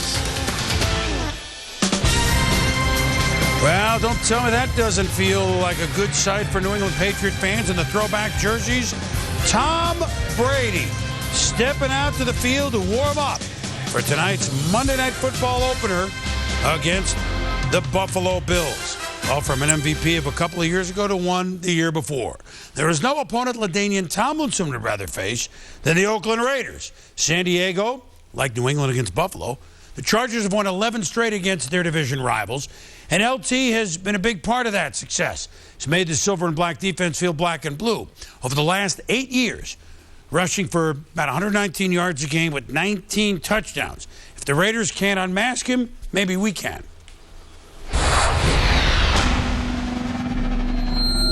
LaDainian Tomlinson's got to be the softest player. How did he just sit on the sideline in the playoffs and watch his team lose? They said it all. I lost the step. You have to question the thought? Now he's 30 years old, and it's not going to get any better. I'm over the hill. Take your helmet off. Take your helmet off. LT has no heart. Going through 2008 taught me a lot about myself, a lot about not only what the body can endure, but what the mind can endure. In the midst of so much criticism, doubt, and just negative talk, all the carries is catching up with me. No longer have that lateral cutting ability that I used to have. No longer can make people miss an open field. No longer can run past defenders. No longer can take it all the way to the house from 60 yards. You name it, I heard it, and I remember it. But what they forgot to say, I'm never satisfied. I will not stop until I prove them wrong. My mindset is to win at all costs. This offseason was all about getting back to the basics. That hunger was burning inside me, wanting to be the best. Determination, desire, what drove me. The thing that people don't understand is that driving force that you hear in your mind over and over about what you can't do. That's what you take to the gym every single day. Great players take over football games, no matter how bad it is. The ideal situation for me to make people know that I've never gone anywhere is getting the ball, giving somebody a major stiff arm, making somebody miss in the open field, and then down the sideline for about 70 yards, and then the flip comes. The 2009 season is very important to my legacy. This is my year to prove that I'm still the best.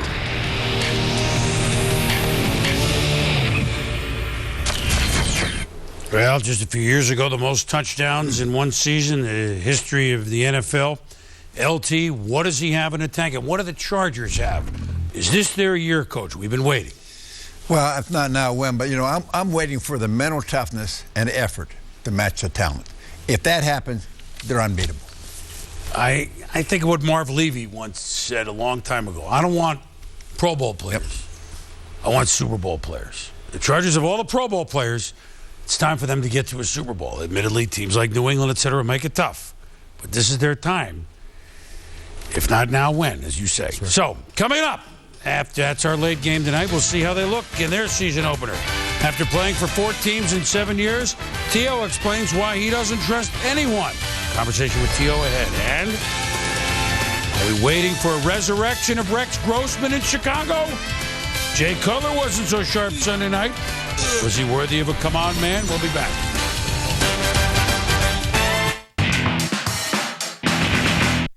For Miami Dolphins linebacker Joey Porter, the 10th year of his career may have been his best. Porter led the AFC with 17.5 sacks and guided the Dolphin defense to a division title. In addition to his 4th Pro Bowl, Porter also earned second-team All-Pro honors. From the backside, Joey Porter. Joey Porter, oh my gosh.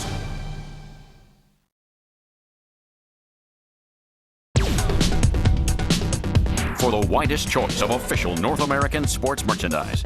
For the perfect gift to collect or just to look good and support your team, visit espnamerica.com.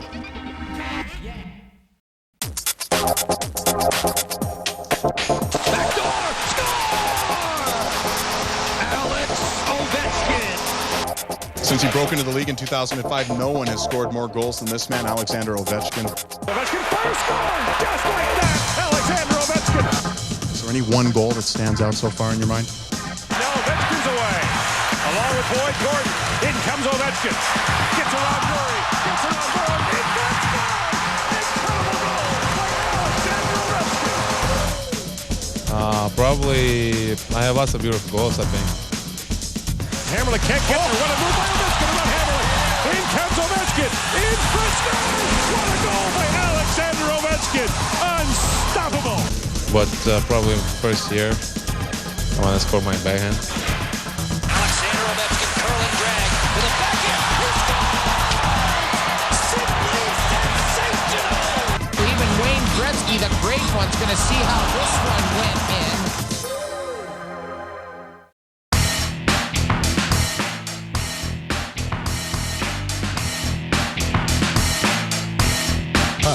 Is brought to you by Gillette. The best a man can get. Well, there's throwback uniforms and throw the ball to players. T.O. in the old Bills uni, Randy Moss in the old Patriots uniform. A lot of productivity in that shot right there. Well, talk about productivity the last few seconds of the game. Are Gillette in the clutch? Does it get more clutch than this?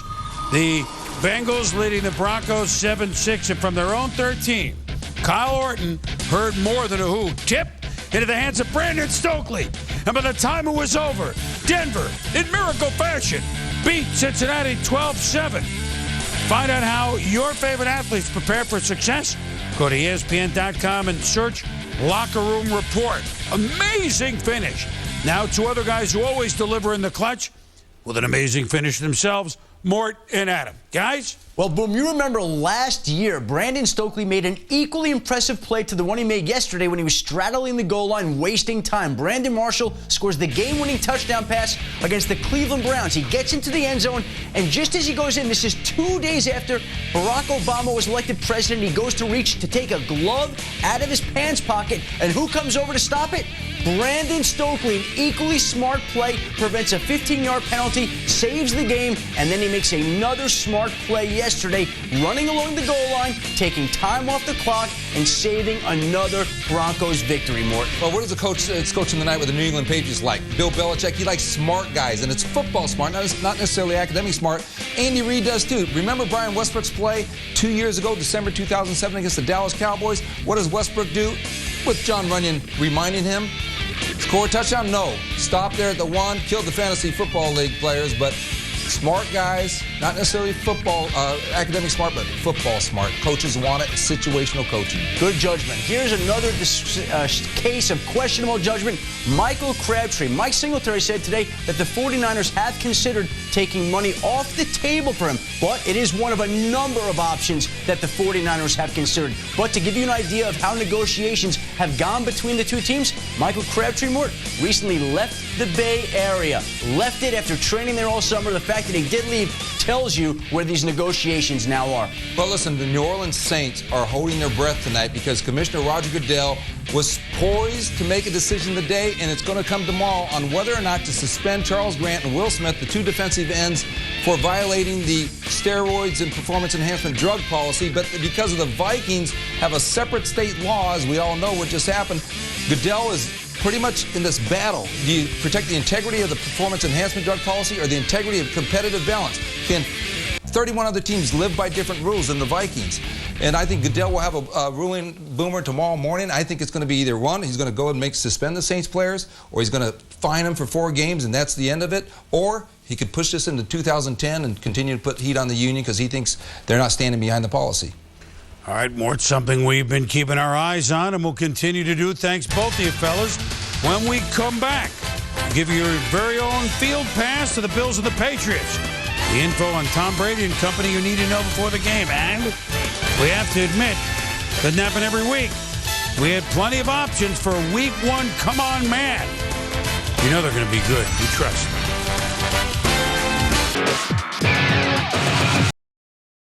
Hi, this is Michael Bourne of the Houston Astros, and you're watching ESPN America. Major League Baseball continues on ESPN America with live primetime games every Thursday night. Cubs are coming up. Hammers this one deep to left field. It's the last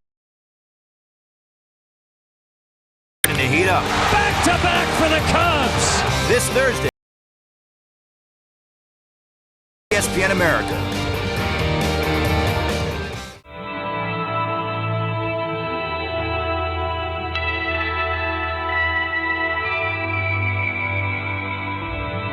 A uniform says a lot about you. It can say you've made it, or that you're on your way. But where you end up is entirely up to you.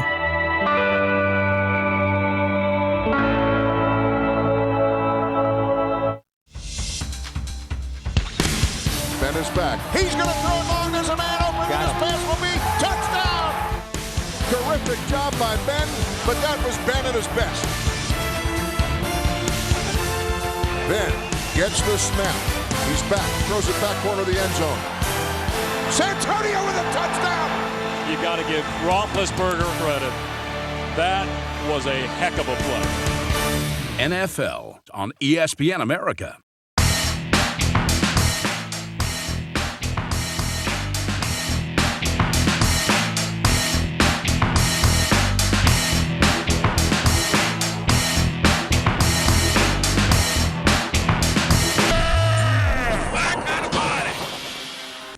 There's an urgent message that I'm trying to give you today. You got to come to work. You better hurry up, man. You're not playing Dayton today. Ho, ho, ho, ho, ho! Santa Claus is here. Huddle up. Time is of the essence. Solo right snug. Oh, I like that. Good. You guys are a good player. Both of you guys are old, though, and very high maintenance. Play your game now. Yeah. Have a little fun. Work through the kinks. Touchdown, Tampa Bay. Hey, Jeff, that's downright nasty, brother. Hey, I've been coaching 25 years. I've never seen that. You're 6'5", 3. After I get done with you, you're gonna be 5'9". How the hell do you call that? Well, call it on Tom Brady, will ya? Call it on those guys. Come on, hey, one stop. One stop. Third down, 18. Dropping Gannon, looking Gannon, looking Gannon. There it is. The dagger's in. We're gonna win the Super Bowl. Yeah! Super Bowl, baby! Boom, boom, boom! Well, if you can't get enough of John Gruden's soundtracks, you're in for a treat this year. John brings that fire and passion to our broadcast booth all season long. Only this time, unlike the piece you just watched, the sound bites will be unedited. Without further ado, let's head back to Foxborough and check in with Coach Gruden. And the guys joining him in the booth all year long, of course, Mike Tirico and Ron Jaworski. I don't know even how to follow that up. But welcome, Coach. Good luck this season, and you other two guys, too.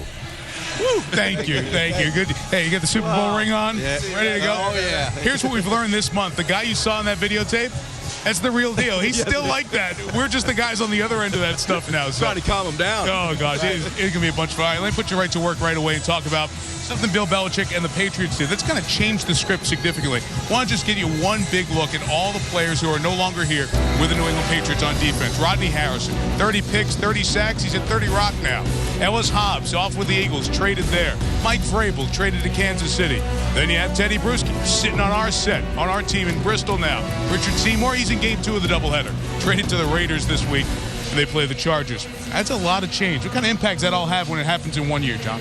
I think it's harder than people think. You're talking about replacing legendary New England Patriots, men that have had stellar playing careers and guys that were world champions. I tried to do it with John Lynch and Warren Sapp. That's easier said than done.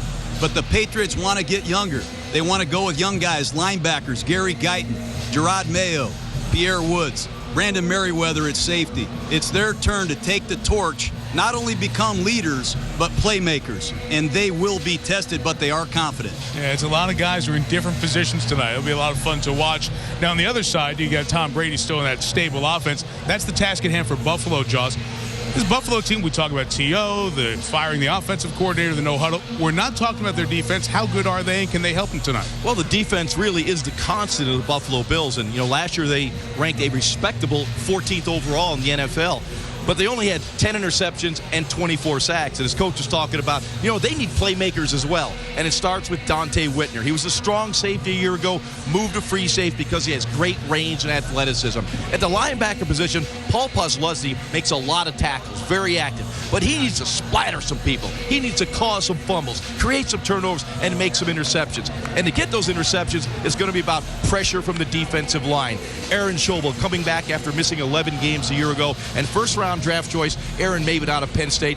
He comes off the edge like a rocket is on his back. So it's going to be about pressure for the Bills defense. If Brady has time tonight to survey the field, it'll be a long night for the Bills. But they can pressure him. They can make some plays. The Boomer, I think what he's saying is those guys he just showed responsible for circling the wagons. Yeah, well, there's a lot of wagons they must circle. Before you go away, hold on. I want to ask the coach, Key. You remember this? I don't know when this was. What's the matter with you guys? Huh? Yeah, I can almost hear you from there. You're killing me. You are killing me. Don't worry. Wait a minute. Now, here you are. Coach Gruden, I love you, man. It's okay. I signed off on you. I love you can't Keyshawn, I me. miss you. I love you, brother. Don't forget. Love you too, man. Take it easy on me on Monday night. You were hard on me a few years ago. That's okay. We won a championship together. That's all that matters. That's right. It's the last time you had 1,000 yards, too, was with me, brother. Yeah, there you go. Well, although I think you have a 1,000-yard season with me. Hey, you're a good quarterback. Thank you. Serving it That's up. not what Great you told coach, it. great quarterback. Yep. That's nice. It kissed and made up right on national TV. That was pretty good. I'm back. Let's go back to the Patriots. We heard from the fellas. We look forward to their call all year. What do we expect from New England this season? Last time, this team, well, Tom Brady and company played. That's right. 1 minute away That's from right. 19-0. That's right.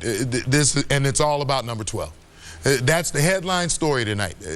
2 years ago, 07 season, the most prolific player offensively in the history of the National Football League. 50 touchdowns, 8 interceptions. Almost a perfect season, as you said. And whether the doctors have reported it, whether he feels it, whether the trainers feel it, we are all watching tonight to see if it's the same guy. That's why you're going to tune in tonight. It's not about Buffalo and whether they're going to beat the New England Patriots. That's not the storyline. It's about how much. It is about number 12. Is he the same guy as he was 2 years ago? And their mission is not complete yet. They have a mission, and Tom Brady said it pretty much in that piece. He started working out, watching the Super Bowl, throwing the football around, trying to remember what it was like playing the Super Bowl and not winning that thing. Now he's back. That mission, to me, in my opinion, is 16-0, trying to finish at 19-0 and putting up a lot of points like 2007. Well, I think the main thing right now is pride, and you can't tell me that on every player's mind, especially number 12, the only thing he remembers is the New York Giant football game in the Super Bowl. And that's what's on their mind. That's what they're going to try to dispel. They're going to try to get back. If they can go undefeated, doesn't matter. But their object is to win, or their goal is to win the Super Bowl. It is great about Brady. Everything you guys saying is true. But Light, Mankins, Copeland, Stephen Neal, the right guard, and Kaiser, the right tackle, you don't want to hear about these guys. Because if you do hear about them, that means bad news for Brady. Last time we saw Tom Brady, these 5 guys did not do their job. All right? New England's season and their future hinges on these 5 guys being able to protect the most valuable player in the league. Let me talk fan for a minute. New England fan will say, wait a minute now. Pittsburgh has 2 Super Bowls this decade. New England only 3. There's 1 year left. They don't even think about that. You know that? That's like Tiger trailing now in the FedEx, and then he beats everybody by 10 strokes. And they don't care. Here's what they think about. And I'm going to apologize to Coach Belichick because I'm going to look only 7 days ahead. If the Patriots beat Bills tonight, and then next week they play the Jets, and they win that game, if they do, here's what they're looking at. They will be the only team in the AFC East undefeated after 2 weeks, and you can't get to where you're going until you take care of division first, right? I mean, in both cases, absolutely. I understand that. So that's kind of what they're looking at, starting with tonight. For more on the team they're facing tonight, let's head back to the guys on the set in Foxborough. Stuart? Boom, first they have to actually beat the Bills tonight. It might be tougher than some people are giving Buffalo credit for. Terrell Owens, you know what he does on the field. He's very loud. He's tied for 6th all-time in catches. He's 5th all-time in receiving yards. He's 2nd all-time in touchdown catches. But anyone who's ever gotten a whiff of the NFL knows that for Terrell Owens, a lot of times off the field sounds off as much or more than on the field. He is flamed out as a Niner, as an Eagle, as a Cowboy. Now he's got a new team, a new quarterback, a new chance. Here's Susie Colbert with the guy Buffalo hopes will take them all the way. You've had plenty of time to get to know Buffalo now. What's your favorite thing? The favorite thing about being in Buffalo is really being a Bill. It's being a Buffalo Bill. Those fans are passionate. I like, for myself, I want to bring that smile, something really exciting back to that city that they've been longing for so many years. Whether that's to get to the playoffs, I don't want to just get to the playoffs. I want to win it all. I know that's crazy for me to say, but anything can happen. Well, you've said from the outside, Buffalo isn't ideal. Well, why does it work for you? Well, if you ever go to Buffalo, those people think that Buffalo is a big city. To them, Buffalo is big. And for myself, I don't have a problem being in a city from the outside that isn't so big as the city that I played in. You can have your fun anywhere. And I think with the support of my family and friends, you know, it's gonna work. And so my thing is I'm coming here to play football, and that's all my mind is focused on right now. 4 teams in 7 years. How do you feel about football now? 4 teams in 7 years, not ideal of a situation. You obviously want to try to continue your career with one team. I think with the last 2 teams that I played with, it's ended prematurely.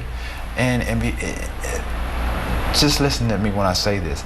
The teams that I left prematurely, it didn't have anything to do with production. So I'm not really worried about where I may go or what may happen after this year. What did you learn from those stops that now helps you be better here? Not to trust everybody. Not to trust everybody.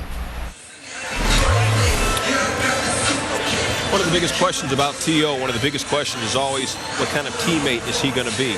No question what kind of teammate this guy was.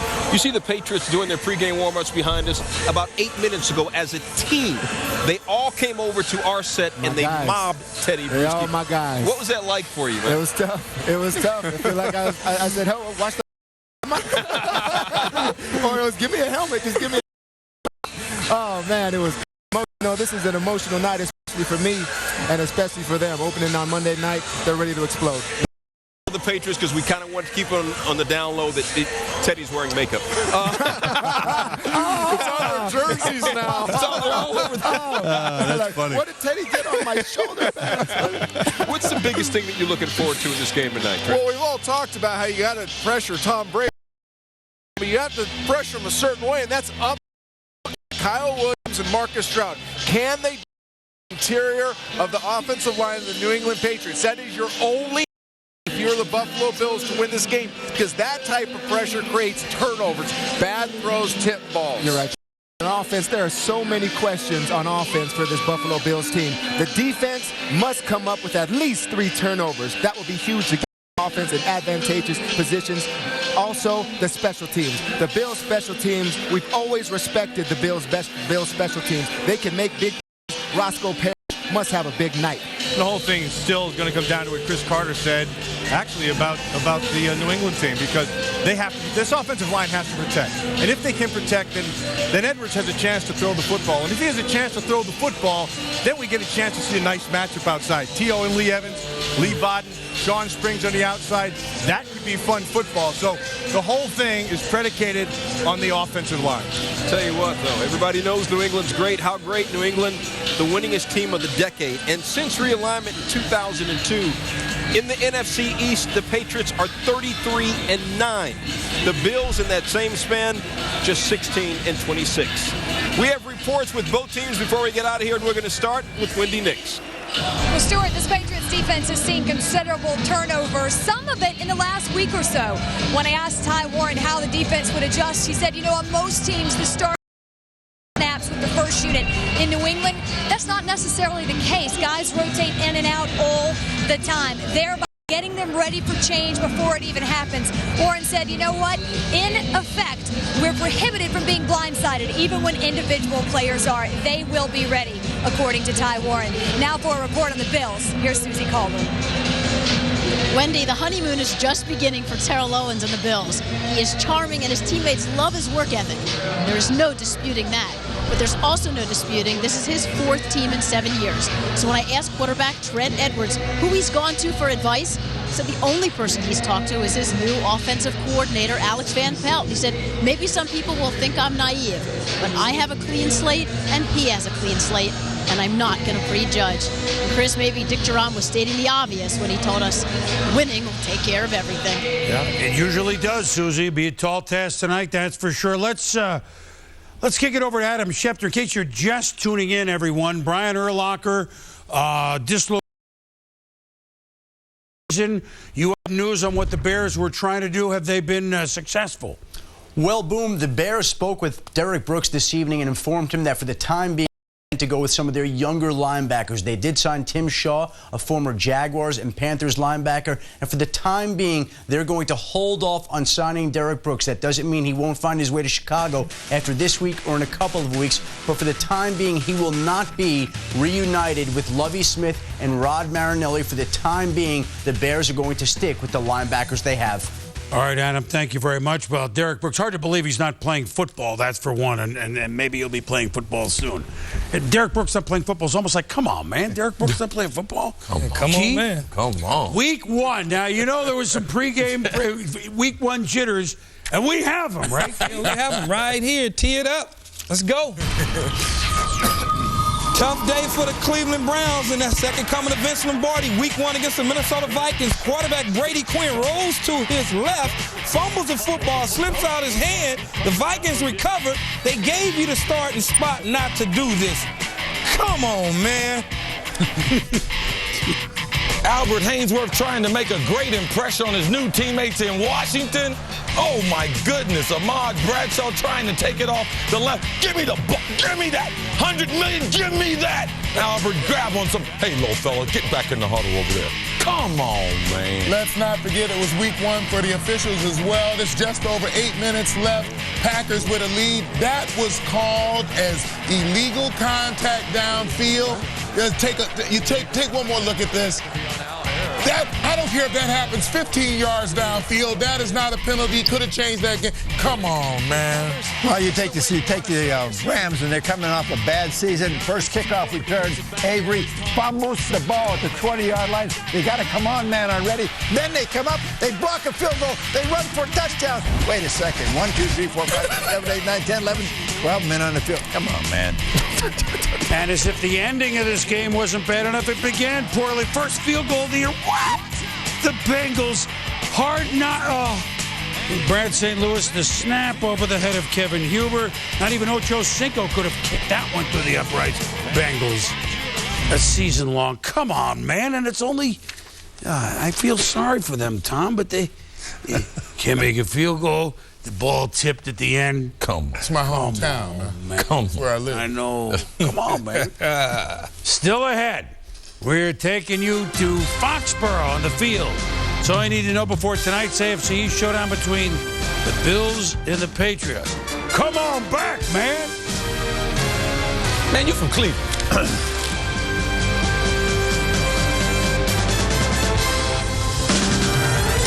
You are watching Monday Night Countdown, served by Applebee's.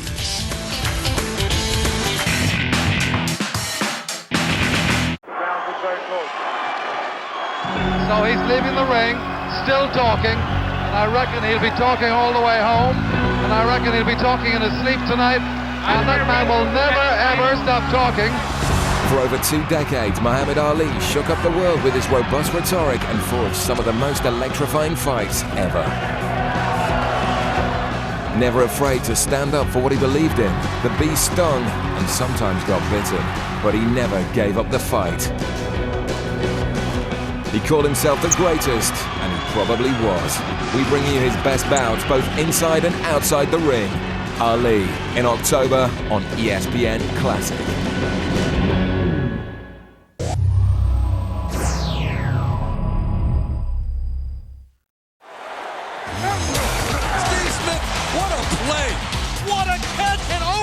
Ridiculous catch. What a remarkable catch by Antonio. How in the world did he catch that with one hand? The diving catch. Unbelievable. Marshall, what a catch. Marshall. Fitzgerald makes a great catch. Throws it back corner of the end zone. Santonio with a touchdown. Santonio home. I don't know how he did it. That's how you be great. NFL on ESPN America. For the widest choice of official North American sports merchandise. For the perfect gift to collect or just to look good and support your team, visit espnamerica.com.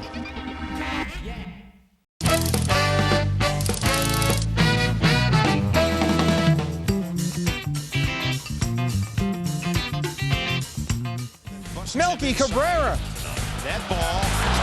Well, he's had a terrific season. That's a very nice play. That's the way you snap your wrist, but you see how he kept his glove up in the air right there so he wouldn't catch that wrist? Very nice. Catch the latest web gems on Baseball Tonight, only on ESPN America.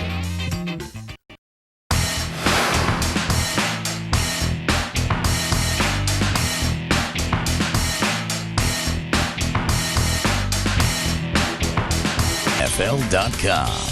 Play free fantasy football at NFL.com/fantasy. The status of Tom Brady's knee is the most substantive question the Patriots will try and answer. Scott Pioli, New England's vice president of player personnel, was hired as Kansas City's new GM.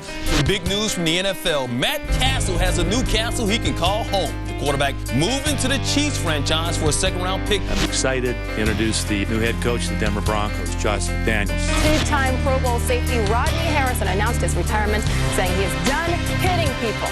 After 13 years of football, 13 years of NFL football, 13 years of Patriot football, I'm retired. How do I feel about Teddy Bruschi? 5 seconds, perfect player. Blockbuster NFL trade Sunday. Perennial Pro Bowl defensive tackle Richard Seymour was shipped to the Oakland Raiders for first-round draft choice. I think there's just an excitement for a new season and to see what kind of team we have.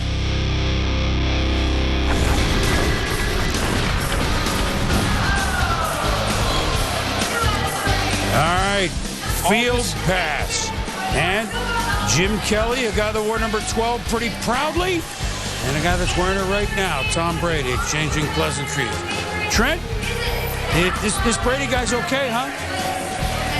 He is, and I'm looking for him tonight to play fast, but not in a hurry.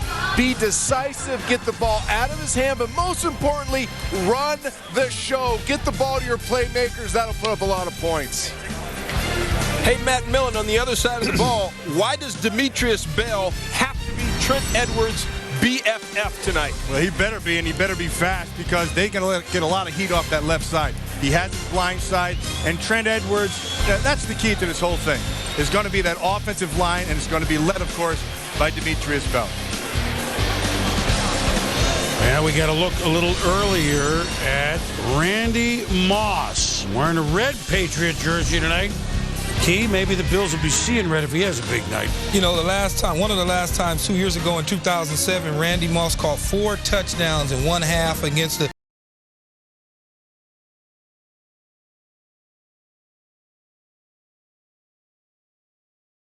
in allowing Tom Brady to put the football in his hands. I think over the last 2 years, touchdowns between Tom Brady and Matt Castle, and I don't see why that would change. Chris, on the other side of the ball, they got T.O. to sell tickets. He's done that. They got T.O. to help him score points. Let's see if they can do that. Heading to his 14th season, first with Buffalo, 4th team in 7 years, has always made plays no matter where he went. Is at the end of his career. Not as explosive, still one of the great receivers that's ever played.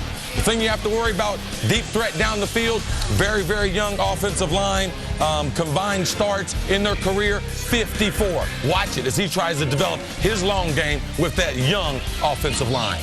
Let's go back on the other side, coach, to another one of Tom Brady's weapons, a different type. Wes Welker, I know is a player you've always liked. Well, he's Mr. Clutch, he's Mr. Reliable, Mr. Dependable, and he's underrated. Here's a guy that's caught 223 passes in the last 2 seasons. He's averaged 10.5 yards per catch. That's the first down every time he catches the ball. Hey, what more can you get? No wonder the outside guys get open. They can't cover him inside. Well, speaking of inside, whether 3-4 or 4-3, Vince Wilfork, he's a load, number 75. Wow. Well, Boom, everybody knows that you can't play the 3-4 unless you got that immovable object in the middle of the field. It's usually the best guy on the team, gets no recognition except for the guys who play with him. Vince Wilfork for the New England Patriots is that guy. The wide body who pushes the pocket, won't be moved by the double team or the triple team, and the linebacking core certainly flourishes when you have a great guy like this in the middle of the field. Hey, Patriots second-year linebacker Gerard Mayo. Teddy Bruschi's gone, but if he could be in your ear right now, I'm guessing it would sound something like this. Hey, Gerard, it's Teddy. I couldn't tell you this when I was playing with you, but now I can. In just 1 year, this young man has established himself as the leader of this defense. He can stop the run. He can cover the pass. He can rush the quarterback. Look for multiple big plays from this young man all year, starting tonight. Hold it back. Come get him, Mayo! No, stay right here. Wow, I don't know why Teddy's sitting on the set. He's ready for some football. The only thing left to do is pick the game. I got a hunch where we're going. We'll be back. Keep all these cards. Monday Night Countdown is served by Applebee's. It's a whole new neighborhood.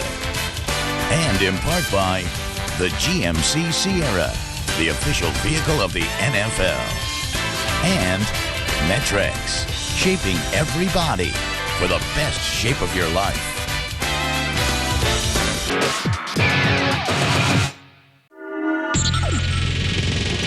Pardon the interruption, but I'm Mike Wilbon. And I'm Tony Kornheiser. We are the crass American hosts of PTI, and we demand that you watch us on ESPN America. Every day we bicker about the major American sports issues of the day. Are we getting any extra pay for this? No. So why exactly are we doing it? To bring the world a little closer together. I prefer cash, thank you. Catch PTI on ESPN America. I'm not saying another word until we get paid. PTI. And now, this crowd will behind Jonathan Sanchez. Now, he saved the breaking ball. They've got the two-strike count they've been looking for, and that has been his money pitch, his go-to pitch all night long.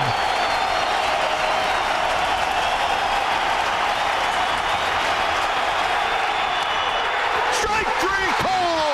Jonathan Sanchez has thrown a no-hitter here at AT&T Park.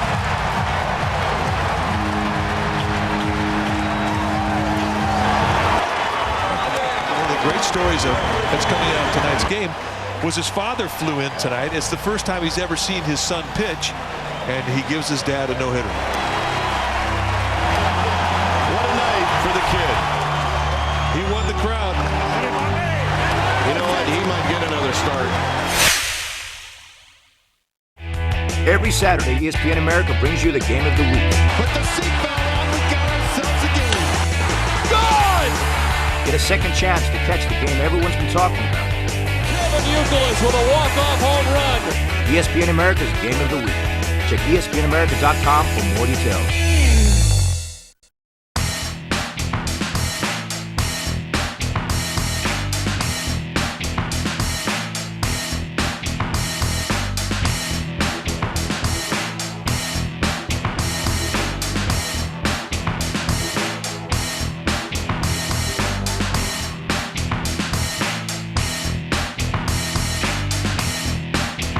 Championship is brought to you by Snickers. Log on to ESPN.com, search Snickers to pick Monday night's champion.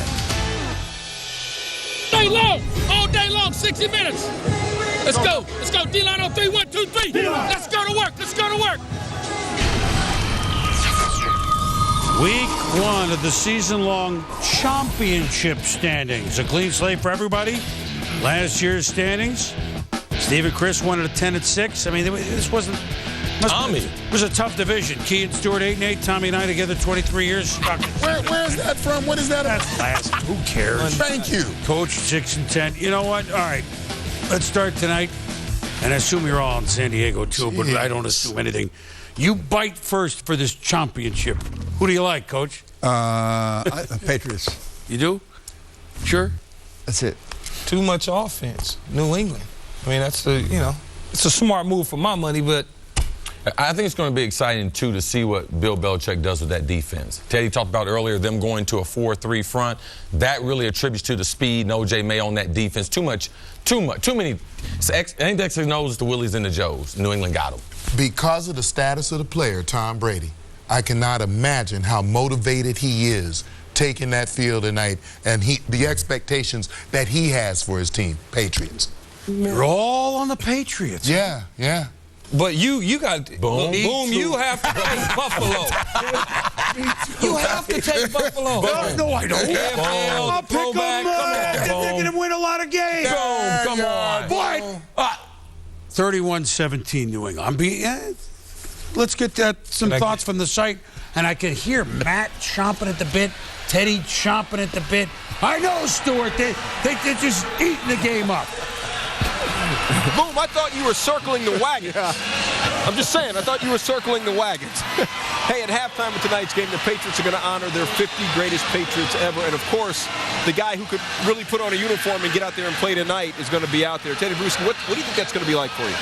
It's going to be an incredible honor for me. I mean, last night we had a dinner at the Crafts residence, and we had all the players from the 60s, the 70s, the 80s, all sharing stories. This is a great weekend for the 50th anniversary team. To be out there with Gino Cappelletti, Andre Tippett, Steve Nelson, an incredible honor.